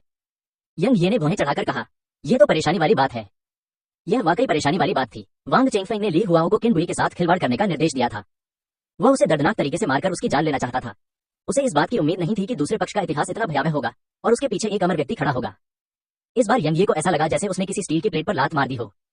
दोनों पक्षों के बीच पहले से ही एक घातक दुश्मनी पनप चुकी थी, और अगर इसे लापरवाही से संभाला गया तो स्थिति और बिगड़ सकती थी। महान मिंग राजवंश का स्वर्गिक निर्जन क्षेत्र में पुनः विनाश हो जाएगा। कम से कम वह प्रथम राजकुमार। यंग ये आगे कुछ भी सोचने की हिम्मत नहीं कर पा रहा था। वह किसी भी परिणाम को सहन नहीं कर सकता था। यंग ये ने कुछ नाराजगी के साथ वांग चेंगफेंग की ओर देखा। अगर हमने उसे अभी सीधे मार दिया होता तो इतने सारे बदलाव नहीं होते। वांग चेंगफेंग को यंग ये की निगाहों के नीचे असहज महसूस हुआ। उसकी आवाज रुकी थी। मुझे उम्मीद नहीं थी कि इस बच्चे की पृष्ठभूमि इतनी गहरी होगी। यंग ये ने ठंडी सांस लेते हुए कहा, हम इतनी अलौकिक शक्तियों वाले व्यक्ति को कम कैसे आंका जा सकता है? क्या तुमने पहले नहीं कहा था कि किन बुई की विरासत संयोग से मिली थी? अब आप इसे कैसे समझाएंगे? वांग चेंगफेंग का चेहरा लगभग जिगर के रंग का हो गया था, और वह मन ही मन यंग ये को उसके पूर्वजों से लेकर अब तक कोस रहा था। क्या मैंने जो कुछ भी किया वह सब तुम्हें सिंहासन दिलाने के लिए नहीं था? अब ये सब मेरी गलती है। जब मैंने किन बुई को मारने के लिए कहा था तब तुमने कोई आपत्ति नहीं जताई थी, लेकिन अब जब समस्या खड़ी हो गई है तो तुम सारी जिम्मेदारी मुझ पर डाल रहे हो। हालांकि उसने मन ही मन यंग ये को कोसा, फिर भी उसे अपने चेहरे पर जबरदस्ती मुस्कान लानी पड़ी। किसने सोचा होगा कि इतने गहरे अनुभव वाले किसी व्यक्ति को तीसरे राजकुमार द्वारा इतनी आसानी से भर्ती किया जा सकता है? मेरी राय में स्थिति इतनी बुरी नहीं है। अगर यह वास्तव में काम नहीं करता है तो हम रथ की रक्षा के लिए प्यादे को छोड़ देंगे। हम सारी जिम्मेदारी ली हुआओं पर डाल देंगे। किन बुई पहले ही हमारे 2 वरिष्ठ प्रशिक्षकों की हत्या कर चुका है। उस समय हम कहेंगे कि ली हुआओं के मन में बैर था, इसलिए उसने जानबूझकर उसे यातना दी और उसकी हत्या कर दी। यंग ये ने वांग चेंगफेई को गौर से देखा और कहा, यही एकमात्र तरीका है। उसी समय उसने मन ही मन सोचा, हम अगर ली हुआ अमर के क्रोध का सामना नहीं कर सकता तो इस राजकुमार को दोष मत देना जिसने तुम्हारा बलिदान दिया और रथ की रक्षा के लिए मोहरे को त्यागने का दिखावा किया। वांग चेंगफेई के दिल में सिहरन दौड़ गई। 1000 साल पुराने लोमड़ी के रूप में वह कैसे यह नहीं जान सकता था कि यंग ये क्या सोच रहा है। लेकिन इस समय उनके पास कोई और बेहतर रास्ता नहीं था। उन्होंने ही किनबुई को यातना देकर मारने का आदेश दिया था, इसलिए उनके पास इसे सहने के अलावा कोई चारा नहीं था। एक ही समय पर यंग जी ने अपनी आंखें बंद कर ली थी और अब वह अखाड़े की ओर नहीं देख रहा था क्योंकि वह इसे सहन नहीं कर पा रहा था। इसी समय नान त्यानलोंग ने पीछे से उसे पुकारा, युवा स्वामी, अखाड़े की ओर देखिए। इसके बाद यंग जी ने अपनी आंखें खोली और पूछा, क्या हुआ। नान त्यानलोंग ने संक्षेप में बताया कि अखाड़े में पहले क्या हुआ था। यंग जी की कुछ धुंधली आंखों में अचानक चमक आ गई और उसने अखाड़े की ओर देखा। अखाड़े में ली हुआओ को यह नहीं पता था कि वह एक बलि का मोहरा बन चुका है। वह गंभीर भाव से किनबुई को देख रहा था जो लाल रंग के घातक इरादे से रंगी हुई थी और तब से हिली नहीं थी। 1 ब्रीथ, 2 सांसें, 3 सांसें, 10 सांसें। अखाड़े में मौजूद दोनों व्यक्ति मानो अपनी जगह पर जम गए थे, किसी ने भी हमला नहीं किया। अखाड़े के नीचे मौजूद छात्रों का साधना स्तर आमतौर पर कम होता था और वे यह नहीं समझ पाते थे कि मंच पर स्थिति गतिरोध में क्यों बदल गई है। हालांकि इन असामान्य संकेतों को देखते हुए ऐसा प्रतीत होता था कि कुछ असाधारण घटना घटित हुई है। अखाड़े के नीचे सभी ने अपनी सांसें रोक ली और अपना सारा ध्यान मंच पर केंद्रित कर लिया। ली हुआओ के माथे पर पसीने की मोटी बूंदें दिखाई देने लगी थी, लेकिन इस समय ली हुआओ को इस बात की परवाह नहीं थी कि पसीना उसकी आंखों में टपकने ही वाला था। ली हुआ को ऐसा महसूस हो रहा था मानो वह लाशों के पहाड़ और खून के सागर में फंसा हुआ हो। किनबुई के मन में जम चुकी निर्मम हत्या की मंशा ने पूरे अखाड़े को अपनी चपेट में ले लिया। हत्या के इरादे से निकली तीव्र रक्त की गंध ली हुआओ की नाक तक पहुंची। ली हुआ का मन कर रहा था कि वह मुड़कर भाग जाए, बिना पीछे देखे इस जगह को छोड़ दे। हालांकि किनबुई से निकलने वाली एक आभा पहले ही उस पर केंद्रित हो चुकी थी। ली हुआ को पता था कि अगर उसने जरा सी भी हरकत की तो उसके टुकड़े टुकड़े हो जाएंगे या फिर वह बिना पूरे शरीर के ही मर जाएगा। लाल रंग की घातक मंशा ने पूरे मैदान को खून से लाल कर दिया। अखाड़े के किनारे पर लहरें दिखाई दी जिससे लाल रंग की घातक भावना को और फैलने से रोका जा सका। लाल रंग की घातक मंशा और भी प्रबल होती गई, जो चारों दिशाओं से अखाड़े की लहरों में टकराती हुई फैल गई। मैदान में उठने वाली लहरें और भी अधिक हिंसक रूप से हिलने लगी और विरूपण की मात्रा भी बढ़ती गई, मानो यह अगले ही पल चकनाचूर हो जाएगा। दरार, एक तीखी आवाज निकली और अखाड़े की लहरों में पहली दरार दिखाई दी। दरार, पहली दरार दिखाई देने के बाद पूरे मैदान में मकड़ी के जाले की तरह घनी दरारें तुरंत फैल गईं। बूम! लाल रंग की घातक मंशा के बढ़ते हुए मजबूत प्रभाव के तहत अखाड़े की लहरें पल भर में चकनाचूर हो गईं। अखाड़े के नीचे बैठकर देख रहे छात्र चीखने लगे, क्या हो रहा है? अखाड़े की सुरक्षा व्यवस्था क्यों टूट गई? इतना भयावह हत्या का इरादा, हत्या करने का इरादा, यह वास्तव में ठोस रूप ले लेता है। इस दैवीय हत्या के इरादे को ठोस रूप देने के लिए आपको कितने लोगों को मारना होगा? डीन वांग कहाँ है? डीन वांग इस जानलेवा इरादे को रोकने के लिए क्यों नहीं आता? सबकी बातें सुनकर वांग चेंगफेई को गुस्सा आ रहा था और वह मन ही मन गालियां देना चाहता था। क्या उसने इसे रोकने की हिम्मत की? लाल घातक इरादे ने अखाड़े की नाकाबंदी तोड़ते ही तुरंत उसे निशाना बना लिया। वांग चेंगफेई अब ठंडे पसीने से तरबतर हो रहा था, अपनी जगह पर स्थिर खड़ा था, जरा सी भी हरकत करने की हिम्मत नहीं कर रहा था। दामिंग अकादमी के पूरे प्रशिक्षण मैदान में लाल रंग की घातक भावना छाई हुई थी। एक लहर अभी शांत भी नहीं हुई थी कि दूसरी उठ खड़ी हुई। दामिंग अकादमी में संकट क्षेत्र से नीचे के सभी छात्रों और शिक्षकों की आंखें खून की तरह लाल हो गईं। मारना, उन सबको मार दो, मैं मारना चाहता हूँ, हा हा हा। थोड़ी उच्च साधना स्तर वाले शिक्षकों और छात्रों ने इस सर्वव्यापी हत्या के इरादे का विरोध करते हुए अपनी आंखें कसकर बंद कर ली और भय से चीख उठे। ये क्या बकवास है? मेरे दिल में हत्या करने की इच्छा इतनी प्रबल क्यों होती जा रही है, यहाँ तक कि उस बिंदु पर पहुंच गई है जहां मैं इसे नियंत्रित नहीं कर सकता।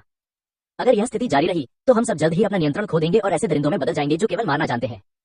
यंग ये ने प्रशिक्षण मैदान में फैली अराजकता को देखा, भुहें चढ़ाई और वांग चेंगफेई से कहा, डीन वांग, अगर तुम इस स्थिति को नहीं रोकते तो मुझे डर है कि कुछ ही पलों में विपत्ति क्षेत्र से नीचे के सभी लोग अपना स्वभाव खो देंगे और हत्या करने में लिप्त हो जाएंगे। बेशक वांग चेंगफेई जानता था कि स्थिति गंभीर है, वह भी चिंतित था और उस लाल रंग के घातक इरादे को रोकना चाहता था। हालांकि उसकी निगाहें उस पर टिकी हुई थीं और जरा सी भी हलचल होती तो वह निश्चित रूप से मौके पर ही मर जाता। प्रशिक्षण क्षेत्र में छात्रों और शिक्षकों को देखते हुए वांग चेंगफेई ने आह भरी, महामहिम प्रथम राजकुमार, अभी इन लोगों के बारे में सोचने का समय नहीं है। आइए पहले ये सोचे कि क्या हम दूसरे पक्ष के प्रकोप का सामना कर सकते हैं।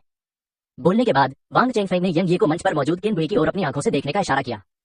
दूसरों के जीवन और अपने जीवन के बीच वांग चेंगफेई ने निर्णायक रूप से बाद वाले को चुना और उसने मन ही मन खुद को दिलासा दिया, मैं एक प्रतिष्ठित मध्य स्तरीय महायान साधक हूँ। इन लोगों का संयुक्त मूल्य भी मेरे मूल्य के बराबर नहीं है। अगर वे मर जाते हैं तो मर जाए, अगर मेरी मृत्यु हो जाती है तो यह निश्चित रूप से दामिंग राजवंश के लिए एक बहुत बड़ी क्षति होगी।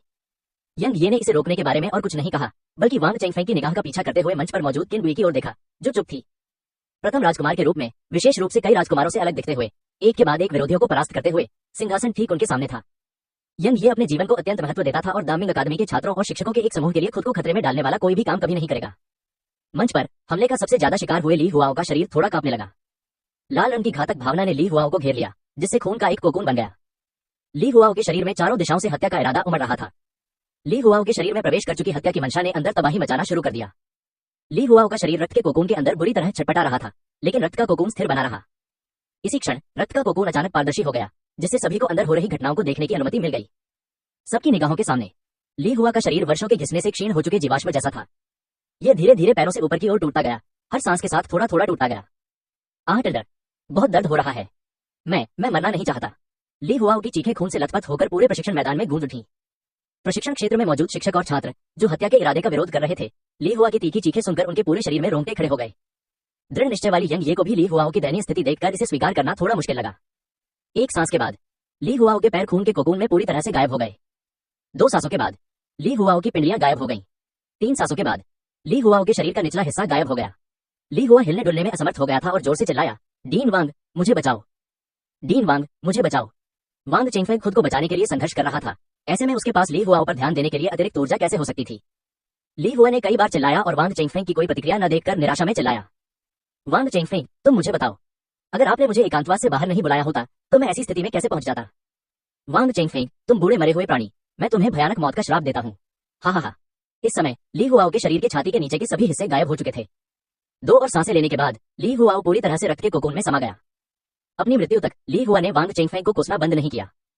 ली हुआओ की मृत्यु से पहले की आवाज अभी भी हवा में हल्की हल्की गूंज रही थी। दामिंग अकादमी के 3 डीन में से एक होने के नाते वांग चेंगफेंग कल्पना कर सकते थे कि ली हुआ द्वारा व्यक्तिगत रूप से उन पर उंगली उठाकर डांटने पर उन्हें कैसा महसूस हुआ होगा। हम ऐसी असहनीय मानसिक स्थिति के साथ वह मरने के लायक है, वांग चेंगफेंग ने ठंडे स्वर में कहा। यंग ये ने ली हुआओ की मृत्यु देखी और कुछ जटिल स्वर में कहा, डीन वांग, केवल हत्या की मंशा से ही आधे चरण के महायान को मारा जा सकता है। क्या यही किसी अमर व्यक्ति की ताकत है? वांग चेंगफेंग ने उत्तर दिया, अमर प्राणी, हालांकि उन्हें मनुष्य कहा जाता है, लेकिन वे अंततः मनुष्य की श्रेणी से ऊपर उठ चुके हैं। अमर प्राणियों में हर प्रकार की अविश्वसनीय चीजें मौजूद हैं। किसी महायान संप्रदाय के आधे चरण के व्यक्ति को जान से मारने की मंशा से हत्या करना कोई आश्चर्य की बात नहीं है। ली हुआ की मृत्यु के बाद वहां एक बार फिर सन्नाटा छा गया। लगभग 1 दर्जन सांसें बीत गईं। देखो, किनबुई आगे बढ़ रहा है। हाँ, वह जा रहा है। अखाड़े के नीचे मौजूद छात्रों और शिक्षकों ने हैरानी जताई। किनबुई ने अपनी आंखों से ली हुआओ की मृत्यु को ऐसे देखा मानो वह कोई फिल्म देख रहा हो। फिर उसने देखा कि उसके शरीर के भीतर की लाल घातक भावना धीरे धीरे उसकी लगभग जानलेवा चोटों को स्थिर कर रही थी। इतने समय तक उसके न हिलने का कारण यह था कि लाल रंग की घातक भावना उसे ठीक कर रही थी। चूंकि हत्या करने के इरादे का सारवध करना है, इसलिए इसे उपचार से पूरी तरह से असंबंधित कहा जा सकता है। होंग लियान की अलौकिक क्षमता के बावजूद इन कुछ सांसों के बाद भी वह मुश्किल से किनबुई के शरीर के भीतर की चोटों को स्थिर कर पाई। अगर किनबुई वाकई अपनी चोटों को पूरी तरह से ठीक करना चाहता था तो उसे सिस्टम स्टोर में जाकर खुद ही इलाज की गोलियां ढूंढनी होंगी। किनबुई ने धीरे से अपना सिर उठाया और अखाड़े के नीचे वांग चेंगफेंग की ओर देखा। Zheng Zheng Zheng, killing blade से ब्लेड की गूंज की आवाजें निकलने लगी। वांग चेंगफेंग को अब इतनी ठंड लग रही थी मानो उसे किसी बर्फीले तहखाने में फेंक दिया गया हो। जब किनबुई उसे घूर रही थी तो उसे ऐसा लगा जैसे उसके पूरे शरीर का खून जमने वाला हो। किनबुई से निकलने वाली प्रबल हत्या की भावना को महसूस करते हुए वांग चेंगफेंग जानता था कि अगर उसने कुछ नहीं किया तो वह शायद मौत के करीब पहुंच जाएगा। वांग चेंगफेंग ने विनम्रता का भाव अपनाते हुए थोड़ा झुककर कहा, महान अस्तित्व, मुझे लगता है कि यह सब एक गलतफहमी है। हमें नहीं पता था कि किनबुई आपकी उत्तराधिकारी है। अब आपकी उत्तराधिकारी को गंभीर रूप से घायल करने वाला व्यक्ति मर चुका है। हम मुआवजा देने को तैयार हैं। क्या आपको लगता है कि इस मामले को खत्म किया जा सकता है? होंग लियान कुछ नहीं बोली। वह वांग चेंगफेंग को इस तरह तिरस्कारपूर्ण दृष्टि से देख रही थी मानो किसी मृत व्यक्ति को देख रही हो। वांग चेंगफेंग का दिल जोर से धड़कने लगा और उसने मन ही मन सोचा, मुझे डर है कि आज का अंत अच्छा नहीं होगा। क्या ऐसा हो सकता है कि मैं, वांग चेंगफेंग, यहीं मरने वाला हूँ? किनबुई इतने लंबे समय से होंग लियान के साथ था, इसलिए वह स्वाभाविक रूप से जानता था कि होंग लियान क्या सोच रही है। होंग लियान के लिए वहां मौजूद हर कोई एक चींटी के समान था जिस पर बिल्कुल भी ध्यान देने लायक नहीं था। अगर ये चींटियां रास्ते में बाधा बन रही थी तो क्या उन्हें मार देना ही बेहतर नहीं होता? जैसे ही होंग लियान ने किनबुई के शरीर को नियंत्रित करके हमले की तैयारी शुरू की, किनबुई ने अपनी आवाज प्रसारित की, होंग लियान, इस वांग चेंगफेंग को मेरे हवाले कर दो। मैं खुद उसे मारना चाहता हूँ। बाकी लोगों की बात करें तो उनमें से अधिकतर निर्दोष हैं, इसलिए उन्हें इसमें शामिल न करें। ऐसा कहने का कारण किनबुई का कोमल हृदय या भावुक होना नहीं था, बल्कि इसलिए था कि एक बात एक है और दूसरी दूसरी। उसे मारने की चाह रखने वाला व्यक्ति वांग चेंगफेंग था और इसका उद्देश्य प्रथम राजकुमार को प्रसन्न करना और प्रथम राजकुमार के लिए छिपे हुए खतरों को दूर करना था। मैदान में लड़ाई देख रहे छात्रों और शिक्षकों को उससे कोई शिकायत नहीं थी। इन सभी लोगों को मारना बहुत बड़ी मुसीबत खड़ी कर देता। उस समय न केवल यंग जी भी इसमें फंस जाएगा, बल्कि महान मिंग राजवंश भी एक ऐसी जगह बन जाएगा जहां वह नहीं रह सकेगा। किनबुई ने अभी यंग जी का प्रदर्शन देखा था। सच कहूं तो उसे उम्मीद नहीं थी कि दूसरा पक्ष उसे बचाने के लिए 600 मिलियन निम्न श्रेणी के स्पिरिट स्टोन देने को तैयार होगा। केवल इसी एक बिंदु के आधार पर यह स्पष्ट हो गया कि यंग जी निश्चित रूप से एक ऐसा व्यक्ति था जो मित्रता और वफादारी को महत्व देता था। यंग जी द्वारा उसे जाने के लिए मनाने के पिछले प्रयासों के अलावा किनबुई का यंग जी के प्रति समग्र मूल्यांकन काफी हद तक बढ़ गया था। होंग लियान ने किनबुई के शब्द सुने और एक ठंडी आवाज आई, किनबुई, इसके बाद मुझसे दोबारा तुम्हें बचाने की उम्मीद मत करना। तुम तो एक चींटी से भी नहीं निपट सकते जो अभी तक महायान क्षेत्र तक नहीं पहुंची है। क्या तुम्हें शर्म नहीं आती? होंग लियान की बातों से किनबुई अवाक रह गई। बाहरी लोगों की नजर में यह पहले से ही एक चमत्कार था कि एक बॉडी इंटीग्रेशन दायरे का प्राणी एक हाफ स्टेप ग्रेट व्हीकल दायरे के प्राणी से लड़ सके और इस तरह की स्थिति तक कायम रह सके। हालांकि होंग लियान की नजर में इसका जिक्र करना भी बेकार था और वह तो प्रतिद्वंद्वी को न मारने के लिए उसे ही दोषी ठहरा रही थी। होंग लियान के निर्मम शब्दों से किनबुई का दिल बुरी तरह आहत हुआ और उसने कुछ उदास होकर कहा, मैं समझ गया। होंग लियान ने अपना लहजा बदला और उसकी ठंडी आवाज थोड़ी नर्म हो गई। अब मैं किलिंग ब्लेड तकनीक की 7वीं चाल का इस्तेमाल करूंगी। ध्यान से देखो। किन बुई के जवाब देने से पहले ही होंग लियान ने किन बुई के शरीर पर नियंत्रण कर लिया था और किलिंग ब्लेड तकनीक की 7वीं चाल का इस्तेमाल किया था। बाहर किन बुई ने घातक तलवार पकड़ी हुई थी और उसकी आवाज मार्शल आर्ट के मैदान में गूंज रही थी। जीवन का नाश करो, अतीत से नाता तोड़ो। किलिंग ब्लेड से खून की रोशनी की 2 लकीरें निकली जिन्होंने वांग चेंगफेंग और यंग ये को मार डाला। वांग चेंगफेंग और यंग ये को प्रतिक्रिया करने का बिल्कुल भी समय नहीं मिला और रक्त प्रकाश पहले ही उनकी चेतना के सागर में प्रवेश कर चुका था। रक्त प्रकाश के चेतना के सागर में प्रवेश करते ही वह आकाश के तारों की तरह तुरंत बिखर गया और चेतना के सागर में विलीन हो गया। चेतना का सुनहरा सागर रक्त प्रकाश के उसमें विलीन होते ही तुरंत रक्त के रंग का हो गया। चेतना के सागर में विद्यमान स्वर्णिम दिव्य चेतना भी धीरे धीरे रक्तमय हो गई। बाहर वांग चेंगफेंग और यंग ये की आंखों में अब पहले जैसी जीवंतता नहीं थी, बल्कि वे सुस्त और भावहीन हो गई थी। वांग चेंगफेंग ने चारों ओर खाली निगाहों से देखा और कहा, मैं कौन हूँ? ये जगह कहाँ है? यंग ये ने भी उलझन भरे चेहरे से अपने हाथों को देखा और असमंजस में पूछा, मुझे याद क्यों नहीं आ रहा कि मैं कौन हूँ? इसी दौरान अचानक 2 आकृतियां बाहर से मार्शल आर्ट के मैदान में घुस आईं। एक व्यक्ति महान वाहन क्षेत्र के अंतिम चरण में था और दूसरा व्यक्ति महान वाहन क्षेत्र की पूर्णता के चरण में था। ग्रेट व्हीकल रियल कंप्लीशन में मौजूद बूढ़ा व्यक्ति ही नेता था। लाल रंग की घातक भावना से भरे मार्शल आर्ट के मैदान में प्रवेश करने के बाद बूढ़े व्यक्ति के शांत चेहरे पर सदमे के भाव दिखाई दिए। अमरता का आभास, आखिर यहाँ हुआ क्या था? अखाड़े में खड़े किन बुई की ओर सिर उठाकर देखते हुए बूढ़े व्यक्ति ने कहा, हे महान हस्ती, मुझे आश्चर्य है कि मेरी महान मिंग अकादमी ने आपको कहाँ नाराज किया है। होंग लियान ने बूढ़े आदमी के सवाल पर बिल्कुल ध्यान नहीं दिया और उसकी आवाज किन बुई के शरीर से आई। इन दोनों व्यक्तियों की चेतना का सागर 6 महीने में सामान्य हो जाएगा। उस समय इस शरीर का स्वामी उनसे लड़ेगा। मैं नहीं चाहता कि इन 6 महीनों में कोई अप्रत्याशित घटना घटित हो। अगर ऐसा हुआ तो आपके नश्वर राज्य का अस्तित्व ही समाप्त हो जाएगा। बूढ़ा आदमी असमंजस में था, हालांकि उसे समझ नहीं आ रहा था कि क्या हो रहा है, लेकिन परिस्थितियां लोगों से कहीं अधिक शक्तिशाली थी और उन्हें किन बुई से निकलने वाली शक्तिशाली आभा का सामना करना पड़ा। उस बूढ़े व्यक्ति को ऐसा लग रहा था मानो वह किसी भयंकर प्रागैतिहासिक जानवर के सामने खड़ा हो और उसके जीतने की कोई संभावना ही न हो। भले ही उसे कुछ पता न हो, फिर भी उस बूढ़े व्यक्ति ने आदरपूर्वक उत्तर दिया, आपकी इच्छा के अनुसार आपका जीवन मंगलमय हो। बूढ़े व्यक्ति के बोलने के बाद होंग लियान की शक्ति एक ज्वार की तरह किन बुई के शरीर से दूर हो गई। किन बुई ने अपने शरीर पर पुनः नियंत्रण प्राप्त कर लिया। इसी समय चेतना के सागर में रक्त के रंग का एक प्रकाश बिंदु किन बुई का ध्यान आकर्षित करने लगा। दिव्य चेतना ने प्रकाश के उस बिंदु की गहराई में जाकर देखा और सबसे पहले उसके कानों में होंग लियान की ठंडी आवाज गूंजी, ये देखते हुए कि आपने एक मजबूत दुश्मन के सामने अच्छा प्रदर्शन किया। मैं तुम्हें किलिंग ब्लेड तकनीक का 7वां दांव पहले से ही सिखा दूंगा। मुझे दोबारा तुम्हें मौत के करीब पिटते हुए मत देखना। हालांकि लहजा ठंडा था, लेकिन किन बुई के दिल में उसे सुनकर एक गर्माहट का संचार हुआ। किलिंग ब्लेड तकनीक की 7वीं चाल को पूरी तरह से आत्मसात करने के बाद किन बुई को 7वीं चाल अतीत को विच्छेदित करना की प्रारंभिक समझ प्राप्त हुई। अतीत को विच्छेदित करना आत्मा के बिखराव की तरह दैवीय इंद्रिय हमलों से संबंधित है। हालांकि अतीत को मिटाना आत्मा को बिखेरने से भी कहीं अधिक भयावह है। आत्मा को बिखेरना किसी व्यक्ति की चेतना के सागर को हिंसक रूप से चकनाचूर कर देना है, और अतीत को मिटाने का मतलब है कि किलिंग ब्लेड द्वारा काटी गई ब्लेड लाइट का उपयोग करके प्रतिद्वंद्वी के चेतना सागर में प्रवेश करना और फिर प्रतिद्वंद्वी के चेतना सागर में विलीन हो जाना। इसका प्रारंभिक प्रभाव ये होता है कि लक्षित व्यक्ति थोड़े समय में अपनी सभी यादें भूल जाता है। एक बार किन ये की साधना इतनी मजबूत हो जाए कि वह दूसरे पक्ष की स्मृति को पूरी तरह से मिटा सके, जो कि भयावह है। पुनर्जन्म लेने वाले कई शक्तिशाली व्यक्तियों को अपने पिछले जन्मों की यादें होती हैं। यदि वे अतीत को विच्छेदित करने की प्रक्रिया से प्रभावित होते हैं और पिछली सभी यादों को पूरी तरह से मिटा देते हैं, यहाँ तक कि सबसे शक्तिशाली पुनर्जन्म लेने वाला व्यक्ति भी अपनी सारी यादें खो देने के बाद एक बच्चे की तरह कमजोर हो जाएगा। सभी अलौकिक शक्तियों, मंत्रों, अतीत की घटनाओं को भूल जाना, इस तकनीक का नाम है अतीत से नाता तोड़ना। जरा सोचिए, अगर 2 लोगों के बीच भयंकर लड़ाई के दौरान उनमें से एक अचानक सब कुछ भूल जाए तो क्या होगा? इस युद्ध का परिणाम स्पष्ट है। यह तलवारबाजी की तकनीक तो कमाल की है, किन ये ने मन ही मन बुदबुदाया। एकमात्र खामी यह है कि अतीत को विच्छेदित करना के लिए विपत्ति क्षेत्र की आवश्यकता होती है और किन ये का वर्तमान साधना स्तर आवश्यकताओं को पूरा नहीं करता है। लगता है मुझे अपनी साधना का स्तर जल्दी से बढ़ाना होगा, किन ये ने मन ही मन सोचा। उन्हें सेविंग द पास्ट के प्रभाव को लेकर भी बहुत उम्मीदें थीं। अखाड़े के नीचे यंग ये और वांग चेंगफेंग की खाली निगाहों को देखकर वह समझ गया कि यह कृपाण तकनीक कितनी प्रभावशाली थी। एक तो कष्टकाल क्षेत्र की पूर्णता अवस्था में है और दूसरा महान आरोहण की मध्य अवस्था में है, लेकिन अब वे 3 साल के बच्चों की तरह हैं जो अपने परिवेश के बारे में जिज्ञासा और भ्रम से भरे हुए हैं। वांग चेंगफेंग और यंग ये को जिस अतीत से नाता तोड़ने का सामना करना पड़ा, वह होंग लियान की ओर से किया गया एक मामूली प्रहार मात्र था। होंग लियान की शक्ति कम होने के बाद मार्शल आर्ट के अखाड़े में व्याप्त लाल रंग की घातक भावना भी उसी समय गायब हो गई। हत्या के इरादे के खिलाफ संघर्ष कर रहे शिक्षकों और छात्रों को हत्या का इरादा खत्म होने के बाद ऐसा महसूस हुआ मानो उनके शरीर से कोई पहाड़ हट गया हो। किन ये के घावों को बरकरार रखने के लिए इस्तेमाल की गई जानलेवा मंशा कम नहीं हुई। इसी समय यंग जी अखाड़े के नीचे से ऊपर उड़ गया। उसने उत्साह से किन ये की ओर देखा और कहा, भाई किन, अभी अभी तो मुझे लगा कि तुम मारे जाओगे। फिर उसने कुछ आत्मदोष के साथ कहा, यह सब मेरी गलती है, मैं बहुत कमजोर हूँ। अगर मेरे पास मेरे बड़े भाई जितनी शक्ति होती तो मैं निश्चित रूप से भाई किन को बचा पाता। होंग लियान की शक्ति को दबाए बिना हालांकि चोटों की स्थिति और खराब नहीं हुई।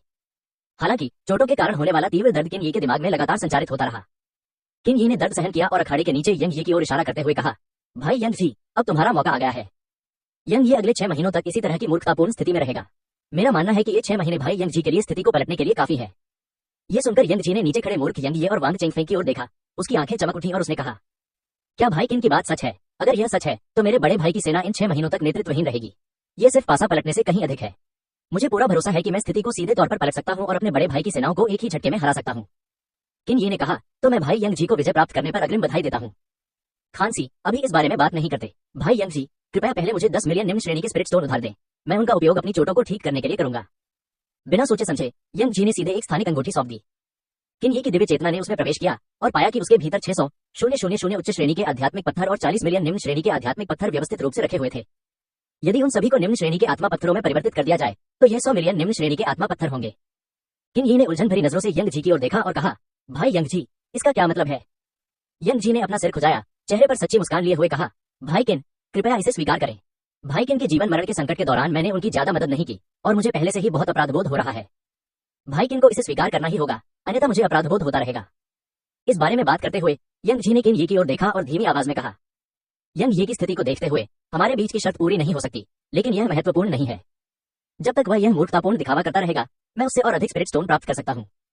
इस दृष्टिकोण से देखा जाए तो भाई किन मुझ पर बहुत बड़ा उपकार कर रहे हैं, इसलिए भाई किन, कृपया अब और मना न करें, आपको इसे स्वीकार करना ही होगा। यंग जी के आग्रह को देखकर किन ये और अधिक इनकार नहीं करना चाहता था और उसने कहा, तो मैं इसे स्वीकार करता हूँ। भाई यंग जी की दयालुता के लिए धन्यवाद। यंग जी मुस्कुराया और किन ये की बाह पर एक मुक्का मारा और कहा, हम भाई हैं, तुम इतने विनम्र क्यों हो रहे हो? भविष्य में ऐसे कई मौके आएंगे जब मुझे भाई किन पर निर्भर रहना पड़ेगा। मुझे उम्मीद है कि भाई किन को इससे कोई परेशानी नहीं होगी। किन ये और यंग जी ने एक दूसरे को देखा और मुस्कुराए, सब कुछ स्वतः स्पष्ट था। किन ये, कृपया भाई यंग जी को मेरी रक्षा करने के लिए कहें। ठीक है, यंग जी ने गंभीरता से कहा। यंग जी ने अपना हाथ हिलाया और उसके साथ आए सभी गार्ड अखाड़े में आ गए और किन ये को केंद्र में घेर लिया, जिसमें अंदर 3 परतें और बाहर 3 परतें थीं। यंग जी स्वयं पहरेदारों के सबसे आगे खड़ा था और गंभीर भाव से अखाड़े के नीचे मौजूद सभी लोगों को देख रहा था। हालात अभी से अलग थे, अब हर कोई देख सकता था कि यह किन ये का सबसे कमजोर क्षण था, विशेषकर इसलिए क्योंकि प्रथम राजकुमार और वांग चेंग फेंग अब मूर्खतापूर्ण स्थिति में थे। भगवान ही जाने कि क्या नीचे यंग ये की कोई सेना मौजूद थी जो दीवार फांदकर किन ये पर हमला कर देगी। गार्डों से घिरे होने के बावजूद किन ये ने आपात स्थितियों की तैयारी के लिए बाहरी दुनिया के लिए ऊर्जा के 3 बिंदु छोड़ दिए।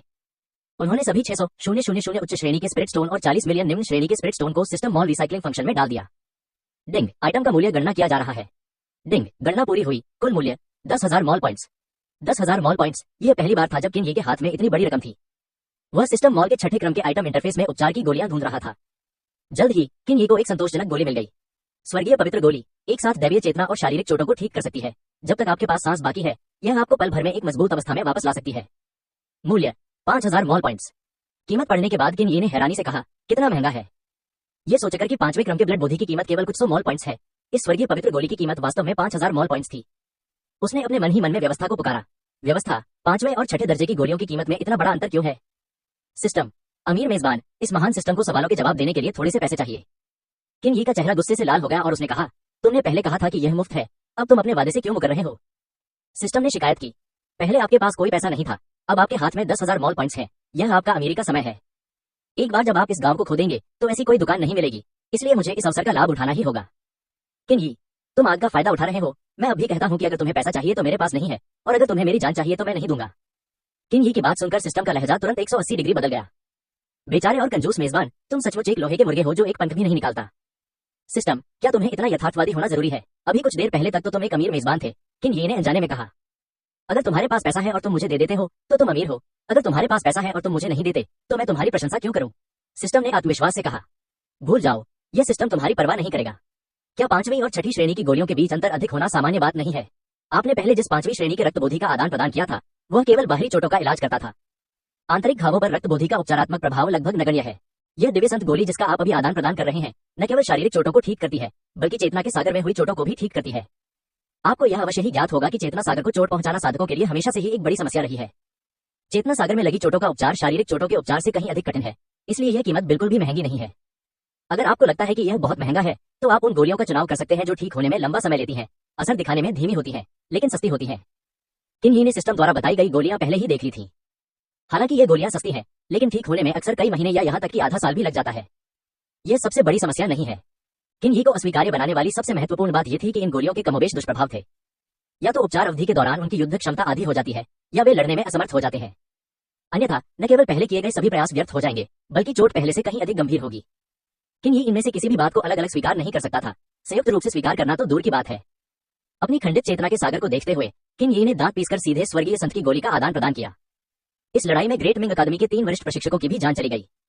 उन्होंने प्रथम राजकुमार यंग ये और 3 डीन में से एक वांग चेंगफेंग को भी सीधे तौर पर मूर्ख बना दिया। अब वह समय है जब किन यी को संभावित संकटों से निपटने के लिए अपनी युद्ध शक्ति सुनिश्चित करने की आवश्यकता है। हेवनली सेंट पिल का रंग सियान था और यह लगभग अंगूठे के आकार की थी। किन यी ने स्वर्गीय संत की गोली निकाली और उसे एक ही बार में निगल लिया। दिव्य संत की गोली उसके मुंह में जाते ही तुरंत पिघल गई और उसकी औषधीय शक्ति 2 भागों में विभाजित हो गई। एक हिस्सा किन यी के शरीर में फैल गया। उनके शरीर की चोटें अविश्वसनीय गति से ठीक हो गई। उसके दिल का जो आधा हिस्सा गायब था वह तुरंत वापस जुड़ गया। उसकी छाती में खून के 2 छेद नीले रंग की रोशनी पड़ने के तुरंत बाद भर गए। उसके शरीर पर मौजूद अन्य चोटों के मामले में भी यही बात लागू होती थी। औषधीय शक्ति का दूसरा भाग किन यी के मस्तिष्क में स्थित चेतना सागर की ओर अग्रसर हुआ। औषधीय शक्ति चेतना के सागर में प्रवेश कर गई। चेतना के सागर में नीले रंग की रोशनी चमकी और सांस लेने में लगने वाले समय में ही खंडित चेतना का सागर अपनी मूल अवस्था में वापस आ गया। किन यी के चेतना सागर को इतनी गंभीर चोट लगने का कारण ली हुआओं द्वारा नियंत्रित गोल्डन क्रो था। जब भी गोल्डन क्रो का हमला उसके शरीर पर होता था तो एक झुलसा देने वाली आभा चोट के साथ चेतना के सागर तक पहुंचती थी और उसे जला देती थी। स्वर्गीय संत की गोली निकलने के ठीक बाद किन यी के शरीर पर लगे घाव पहले की तरह ठीक हो गए और उसकी युद्ध शक्ति अपने चरम पर लौट आई। अपने शरीर में हो रहे बदलावों को महसूस करते हुए किन यी ने आह भरी। महंगी चीजें महंगी क्यों होती हैं? इसका एक कारण होता है ये 5000 मॉल पॉइंट व्यर्थ खर्च नहीं हुए। 5000 मॉल पॉइंट शेष रहने पर किन यी ने उन सभी को एट्रीब्यूट पॉइंट में बदल लिया। कुल मिलाकर 116 एट्रीब्यूट पॉइंट्स का आदान प्रदान हुआ, जिससे 40 मॉल पॉइंट शेष रह गए। छठे क्रम के गुणों के लिए विनिमय दर प्रति गुण बिंदु 40 अंक है। किन यी वर्तमान में शरीर एकीकरण क्षेत्र की पूर्णता से 108 विशेषता अंक दूर है। इन 108 एट्रीब्यूट पॉइंट्स को बदलने पर 4320 मॉल पॉइंट्स खर्च होंगे।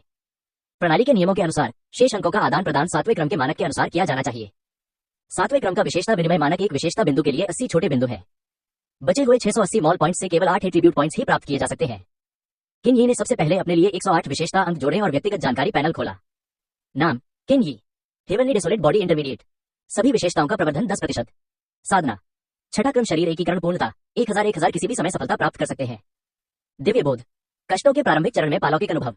शक्ति 1000, गति 1000, सहन शक्ति 1000, आक्रमण क्षमता 1000, रक्षा क्षमता 1000, भाग्य 1000, किलिंग ब्लेड 6th ऑर्डर 1000 किसी भी समय भेदन कर सकता है। टूटा हुआ ब्लेड 2/9, हमले का प्रवर्धन 20%, आक्रमण क्षमता 1000, किलिंग ब्लेड तकनीक छठा क्रम 1000 किसी भी समय भेद कर सकता है। आक्रमण क्षमता 1000, एजो ड्रैगन छठा क्रम 1000 किसी भी समय सफलता प्राप्त कर सकता है। उनकी साधना ने देह एकीकरण के पूर्णता स्तर को पार कर लिया और उनकी दिव्य चेतना भी संकट पारगमन के प्रारंभिक चरण तक पहुंच गई और उनकी युद्ध शक्ति में फिर से काफी वृद्धि हुई। किन यी ने अभी विपत्ति पालौकिक क्षेत्र में प्रवेश करने का विकल्प नहीं चुना। वर्तमान स्थिति अराजक और अनिश्चित है और इस समय प्रवेश करना निश्चित रूप से एक अच्छा अवसर नहीं है। पिछली बार देह एकीकरण की अवस्था प्राप्त करने का दृश्य अभी भी उसके मन में स्पष्ट है। उस समय कुल 10 बिजली के झटके जैसी आपदाएं आई थी, जिससे किन यी बेहद शर्मिंदा हो गया था। अगर वह इस बार ट्रिब्यूलेशन ट्रांसेंडेंस दायरे में प्रवेश कर जाता है तो उसे नहीं पता कि क्या होगा। किन यी की योजना है कि वह पहले मौजूदा स्थिति से निपटे और फिर विपत्ति से उबरने का अवसर तलाशे। उसकी आंखें धीरे धीरे खुली और उसके बगल में खड़े पहरेदारों ने किन यी को आंखें खोलते हुए देखा और जल्दी से कहा, श्री किन, आप जाग गए हैं। किन यी ने सिर हिलाया और खड़ी हो गई। उसने अपने बगल में खड़े पहरेदारों को हाथ हिलाकर इशारा किया और पहरेदार किन यी के लिए रास्ता बनाने के लिए एक तरफ हट गए। किन यी यंग जी के पास गया, जो गंभीर दिख रहा था और आसपास की स्थिति पर नजर रख रहा था। यंग जी ने महसूस किया कि किन यी की आभा स्थिर है और उसकी साधना में काफी सुधार हुआ प्रतीत होता है और उसने तुरंत पूछा, क्या तुम्हारा घाव ठीक हो गया है? किन यी ने कहा, धन्यवाद भाई यंग जी, आध्यात्मिक पत्थरों के लिए चोट ठीक हो गई है और मेरी साधना में भी सुधार हुआ है। हालांकि यंग जी इस बात से हैरान था कि किन यी इतनी कम समय में उसकी चोट को ठीक कर सकता है, लेकिन उन्होंने कहा कि वह इसे स्वीकार कर सकते हैं। उन्हें डीन हेयान से पहले ही पता चल चुका था कि किन यी को एक अमर शक्ति का समर्थन प्राप्त है। वह एक महान अमर प्राणी है। इतनी शक्तिशाली शक्ति का समर्थन प्राप्त होने के कारण चाहे वह कितना भी अविश्वसनीय क्यों न हो, इसमें कोई आश्चर्य की बात नहीं है। इसी समय 2 बूढ़े आदमी किन यी के पास आए और उनमें से आगे वाले ने किन यी से कहा, मैं हेयान हूँ, महान मिंग अकादमी का प्रथम डीन। फिर उसने अपने बगल में बैठे बूढ़े व्यक्ति से कहा, यह वांग चेंघाई है, जो महान मिंग अकादमी के दूसरे डीन है। वांग चेंघाई की ओर किन यी की निगाहों में संदेह का एक संकेत झलक रहा था। हेयान ने किन यी की आंखों में संदेह देखा और समझाया, डीन वांग चेंघाई वांग चेंगफेंग का छोटा भाई है।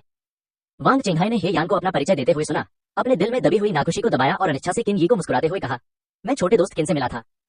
किन यी ने उत्तर दिया, मैं डीन वांग से मिल चुका हूँ। हेयान को अभी अभी पूरी कहानी के बारे में पता चला था। हालांकि वांग चेंगफेंग के कार्यों से उन्हें थोड़ी निराशा हुई, लेकिन दूसरे पक्ष को सजा मिल चुकी थी, इसलिए उन्होंने इस मामले को आगे नहीं बढ़ाया। जिस बात ने वास्तव में उसे थोड़ा परेशान कर दिया वह यंग ये की हालत थी। यंग ये के साथ ग्रेट मिंग अकादमी में एक दुर्घटना हुई थी और इसे अपने पिता को समझाना आसान नहीं था। अपने मन में चल रहे विचलित करने वाले विचारों को एक तरफ रखते हुए हेयान ने ध्यान से अपने सामने बैठे किन यी को देखा।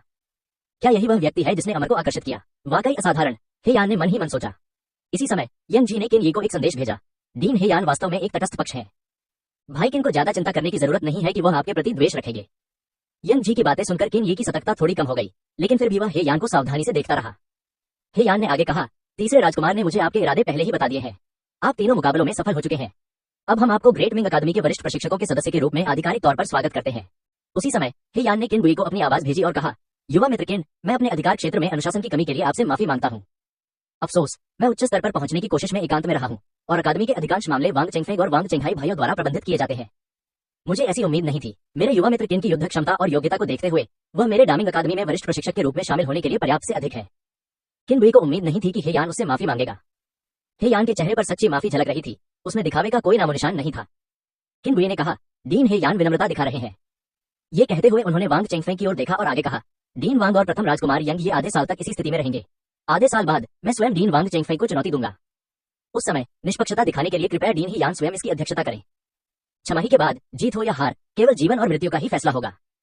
6 महीने बाद किन बुई द्वारा वांग चेंगफेंग को दी गई चुनौती पर हे यान ने कोई आपत्ति नहीं जताई। जब होंग लियान ने किन बुई के शरीर पर नियंत्रण किया था तभी उसने हे यान को यह बात समझा दी थी। हे यान ने मन ही मन आह भरी और सोचा, अफसोस, स्वर्ग के पाप क्षमा किए जा सकते हैं लेकिन स्वयं द्वारा किए गए पापों का प्रायश्चित नहीं किया जा सकता। इस बार वांग चेंगफेंग ने किन बुई को उकसाया है जिसके पीछे अमर शक्तियां हैं, जिसे लोहे की थाली पर लात मारने के समान कहा जा सकता है। उसी समय हे यान भी बहुत उत्सुक था। वह देख सकता था कि किन बुई की साधना अभी तक संकटकालीन अवस्था में भी नहीं थी। यदि वह 6 महीने बाद महान आरोहण क्षेत्र के मध्य चरण में मौजूद वांग चेंगफेंग को चुनौती देना चाहता है तो उसे इन 6 महीनों में अपनी साधना में जबरदस्त प्रगति करनी होगी। इसे केवल एक के बाद एक कई स्तरों को पार करके ही प्राप्त किया जा सकता है। लेकिन स्तरों को पार करना कितना आसान है। वांग चेंगहाई का चेहरा कुछ खास अच्छा नहीं लग रहा था। किन बुई ने उसके सामने साफ साफ कह दिया कि 6 महीने के भीतर उसका अपने बड़े भाई वांग चेंगफेंग के साथ जीवन मरण का युद्ध होगा। किसी का भी चेहरा अच्छा नहीं लगेगा। वांग चेंगहाई ने मन ही मन सोचा, हम सिर्फ आधे साल में, चाहे तुम कितने भी प्रतिभाशाली क्यों न हो जाओ, मैं देख लूंगा कि तुम किस मुकाम तक पहुंच सकते हो। किन बुई की हत्या या उसे जहर देने के बारे में वांग चेंगहाई ने मन ही मन सोच लिया था। हालांकि जब वांग चेंगहाई ने किन बुई के पीछे खड़े अमर व्यक्ति के बारे में सोचा तो वह कांप उठा और उसने इन विचारों को अपने दिल में दबा लिया। जरा सा भी प्रकट करने की हिम्मत नहीं की। हे यान हवा में उड़ गया। उसकी आवाज पूरे डामिंग अकादमी में गूंज उठी। आज मेरी डामिंग अकादमी ने एक नए वरिष्ठ प्रशिक्षक किन बुई का स्वागत किया है। डीन वांग चेंगफेंग की अध्यक्षता में निर्धारित नियमों के तहत प्रशिक्षक किन बुई ने अकादमी के 3 वरिष्ठ प्रशिक्षकों सुओ हु, शाजियान और ली हुआओ को एक के बाद एक चुनौती दी। तीनों लड़ाइयां जीत ली गईं। अकादमी के सभी वरिष्ठ प्रशिक्षकों में प्रशिक्षक किन बुई का स्थान प्रथम है। हे यान द्वारा ये घोषणा किए जाने के बाद वांग चेंगहाई का चेहरा थोड़ा बिगड़ गया। शिष्टाचार का एक शब्द भी कहे बिना उसने नीचे खड़े मूर्ख वांग चेंगफेंग को सहारा दिया और चला गया। इसी दौरान पूरी डामिंग अकादमी में हंगामा मच गया था। इस नए प्रशिक्षक की पृष्ठभूमि क्या है? ये लगातार 3 वरिष्ठ प्रशिक्षकों को हरा सकता है, कितना खतरनाक है। कौन कहता है कि ऐसा नहीं है? यहाँ तक कि 8 वरिष्ठ प्रशिक्षकों में प्रथम स्थान पर रहने वाले प्रशिक्षक ली हुआओ भी उससे हार गए थे। ये तो हद से ज्यादा क्रूर है। भाई, अब से हमारी अकादमी में नवनियुक्त प्रशिक्षक किन बुई सहित केवल 6 वरिष्ठ प्रशिक्षक होंगे, 8 नहीं। इसका अर्थ क्या है? मुझे अभी अभी यह खबर मिली है जो मेरे शिक्षक ने मुझे दी है। इस प्रशिक्षक किन बुई ने तीनों प्रशिक्षकों सुओ हु, शाजियान और ली हुओ को 3 लड़ाइयों में मार डाला। क्या ये कैसे संभव है? यह सबसे भयावह बात नहीं है। सबसे भयावह बात यह है कि क्या आप जानते हैं कि प्रशिक्षक किन बुई की साधना का स्तर क्या है? ये तो संकट के स्तर तक भी नहीं है। अरे वाह, एकीकरण क्षेत्र ने आपदा क्षेत्र के शिखर पर मौजूद प्रशिक्षक ली हुआओ से लड़ाई की और वास्तव में जीत हासिल की और उसे मार भी डाला। भाई, आपकी खबर पुरानी हो चुकी है। इंस्ट्रक्टर ली हुआओ ने पहले ही महाप्रवर्तक स्तर की आधी अवस्था पार कर ली थी, लेकिन फिर भी उनकी मृत्यु हो गई। अब हर कोई इंस्ट्रक्टर किन बुई के नाम के साथ उनके शिष्य के रूप में जुड़ने की कोशिश कर रहा है। आपको पहले से ही योजना बना लेनी चाहिए। अगर वह व्यक्ति आपको महत्व देता है तो भले ही वह कैजुअली 1-2 टिप्स बता दे, उससे आपको एंडलेसली लाभ मिलेगा। अखाड़े में यंग जी ने किन बुई के कंधे पर थपथपाते हुए कहा, भाई किन, मैं आपको परेशान नहीं करूंगा। मैं आपसे किसी और दिन मिलने आऊंगा। आज लगातार लड़ाइयों से आप थक गए होंगे, आराम कीजिए। बोलने के बाद यंग जी ने नान तियानलोंग को हाथ हिलाकर कहा, तुम आधे पहरेदारों को यहीं रोक लो और भाई किन को छोटी मोटी बातों को सुझाने में मदद करो। मैं पहले हवेली वापस जाता हूँ। किन बुई ने यंग जी से कहा, भाई यंग जी, फिर मिलेंगे, अपना ख्याल रखना। यंग जी मुस्कुराते हुए गार्डों के साथ निकल गया। जल्दी निकलने का मुख्य कारण वापस जाकर अगली कार्रवाई की योजना बनाना था। अब वह समय आ गया है जब प्रथम राजकुमार यंग ये की सेना नेतृत्वहीन है। कहावत है ना, मौके का फायदा उठाना चाहिए। यंग जी को पूरा भरोसा है कि वह इन 6 महीनों में स्थिति को पलट सकता है और यहाँ तक कि दोनों के बीच मौजूदा स्थिति को पूरी तरह से उलट सकता है और पूरी तरह से बढ़त हासिल कर सकता है। यंग जी के जाने के बाद हे यान ने किन बुई को एक ध्वनि संचार ज़ैड ताबीज दिया और कहा, युवा मित्र किन, यदि आपको डामिंग अकादमी में कोई कठिनाई आती है तो बेझिझक मुझसे संपर्क करें। इस बारे में बात करते हुए हे यान ने नीचे यंग ये की ओर देखा और व्यंग्यात्मक मुस्कान के साथ कहा, मुझे पहले उसे शांत करना होगा। मेरे डामिंग अकादमी में इस बच्चे का ऐसा व्यवहार करना थोड़ा सिरदर्द है। सौभाग्य से वह 6 महीने में सामान्य हो जाएगा, अन्यथा उसके पिता को समझाना वास्तव में मुश्किल होगा। किन बुई ने आवाज संचारित करने वाला ज़ैड ताबीज लिया और उसे भंडारण स्थान में रख दिया। हे यान के सुझावपूर्ण शब्दों को नजरअंदाज करते हुए सीधे कहा, डीन हे यान, अपना ख्याल रखना। हे यान को किन बुई से इतनी सीधी बात करने की उम्मीद नहीं थी, यहाँ तक कि उसने शिष्टाचार का एक शब्द भी नहीं कहा। उसने किन बुई की ओर अर्थपूर्ण दृष्टि डाली और फिर प्रथम राजकुमार यंग के साथ नीचे चला गया। लड़ाई खत्म होने के बाद मार्शल आर्ट के मैदान में लड़ाई देख रहे छात्र और शिक्षक अब तक लगभग जा चुके हैं। जैसे ही किन बुई और अन्य लोग जाने ही वाले थे, एक आकर्षक आकृति उड़कर आई और किन बुई का रास्ता रोक दिया। किन बुई ने अपने सामने खड़ी महिला को देखा जिसकी सुंदरता औसत से ऊपर थी, लेकिन फिर भी वह इतनी खूबसूरत नहीं थी कि किसी राष्ट्र को उलट पुलट कर दे। होंग लियान की सूरत की तो कोई तुलना ही नहीं थी और यहाँ तक कि किंग कियान भी उससे कुछ कमतर थी। महिला ने अपना परिचय देते हुए कहा, नमस्कार प्रशिक्षक किन, डामिंग अकादमी में वरिष्ठ प्रशिक्षकों की श्रेणी में आपका स्वागत है। मेरा नाम यंग ले है। किन बुई ने थोड़ा भौहें चढ़ाते हुए कहा, यंग उपनाम, डामिंग शाही परिवार से आपका क्या संबंध है? यंग ले ने मनमोहक मुस्कान के साथ कहा, मैं डामिंग शाही परिवार की छठी राजकुमारी हूँ। यंग जी मेरे तीसरे भाई हैं और यंग ये मेरे सबसे बड़े भाई हैं। यंग ले के बोलने के बाद नान तियानलोंग और अन्य लोगों ने एक एक करके अभिवादन किया और कहा, छठी राजकुमारी को नमस्कार। यंग ले ने हाथ हिलाते हुए कहा, इन खोखली औपचारिकताओं को निभाने की कोई आवश्यकता नहीं है। प्रशिक्षक किन, मैं आपको वरिष्ठ प्रशिक्षक के निवास पर ले चलती हूँ। ठीक है, किन बुई सहमत हो गई। अन्वेषण की दृष्टि से उसने जाना कि यंग ले की साधना विपत्ति क्षेत्र के मध्य चरण में थी, जो यंग जी से उच्च स्तर की थी। किन बुई यंग ले के इरादे को पूरी तरह से समझ नहीं पाई और उसे ये भी नहीं पता था कि यंग ले किस गुट से संबंधित है। इसी क्षण यंग जी के वाणी संचारित करने वाले ज़ैड ताबीज की घंटी बजी और किन बुई ने अपनी आध्यात्मिक इंद्रियों से इसकी जांच की। ज़ैड ताबीज में यंग जी की आवाज सुनाई दी, भाई किन, अगर मैं गलत नहीं हूँ तो आप छठी बहन से पहले ही मिल चुके हैं।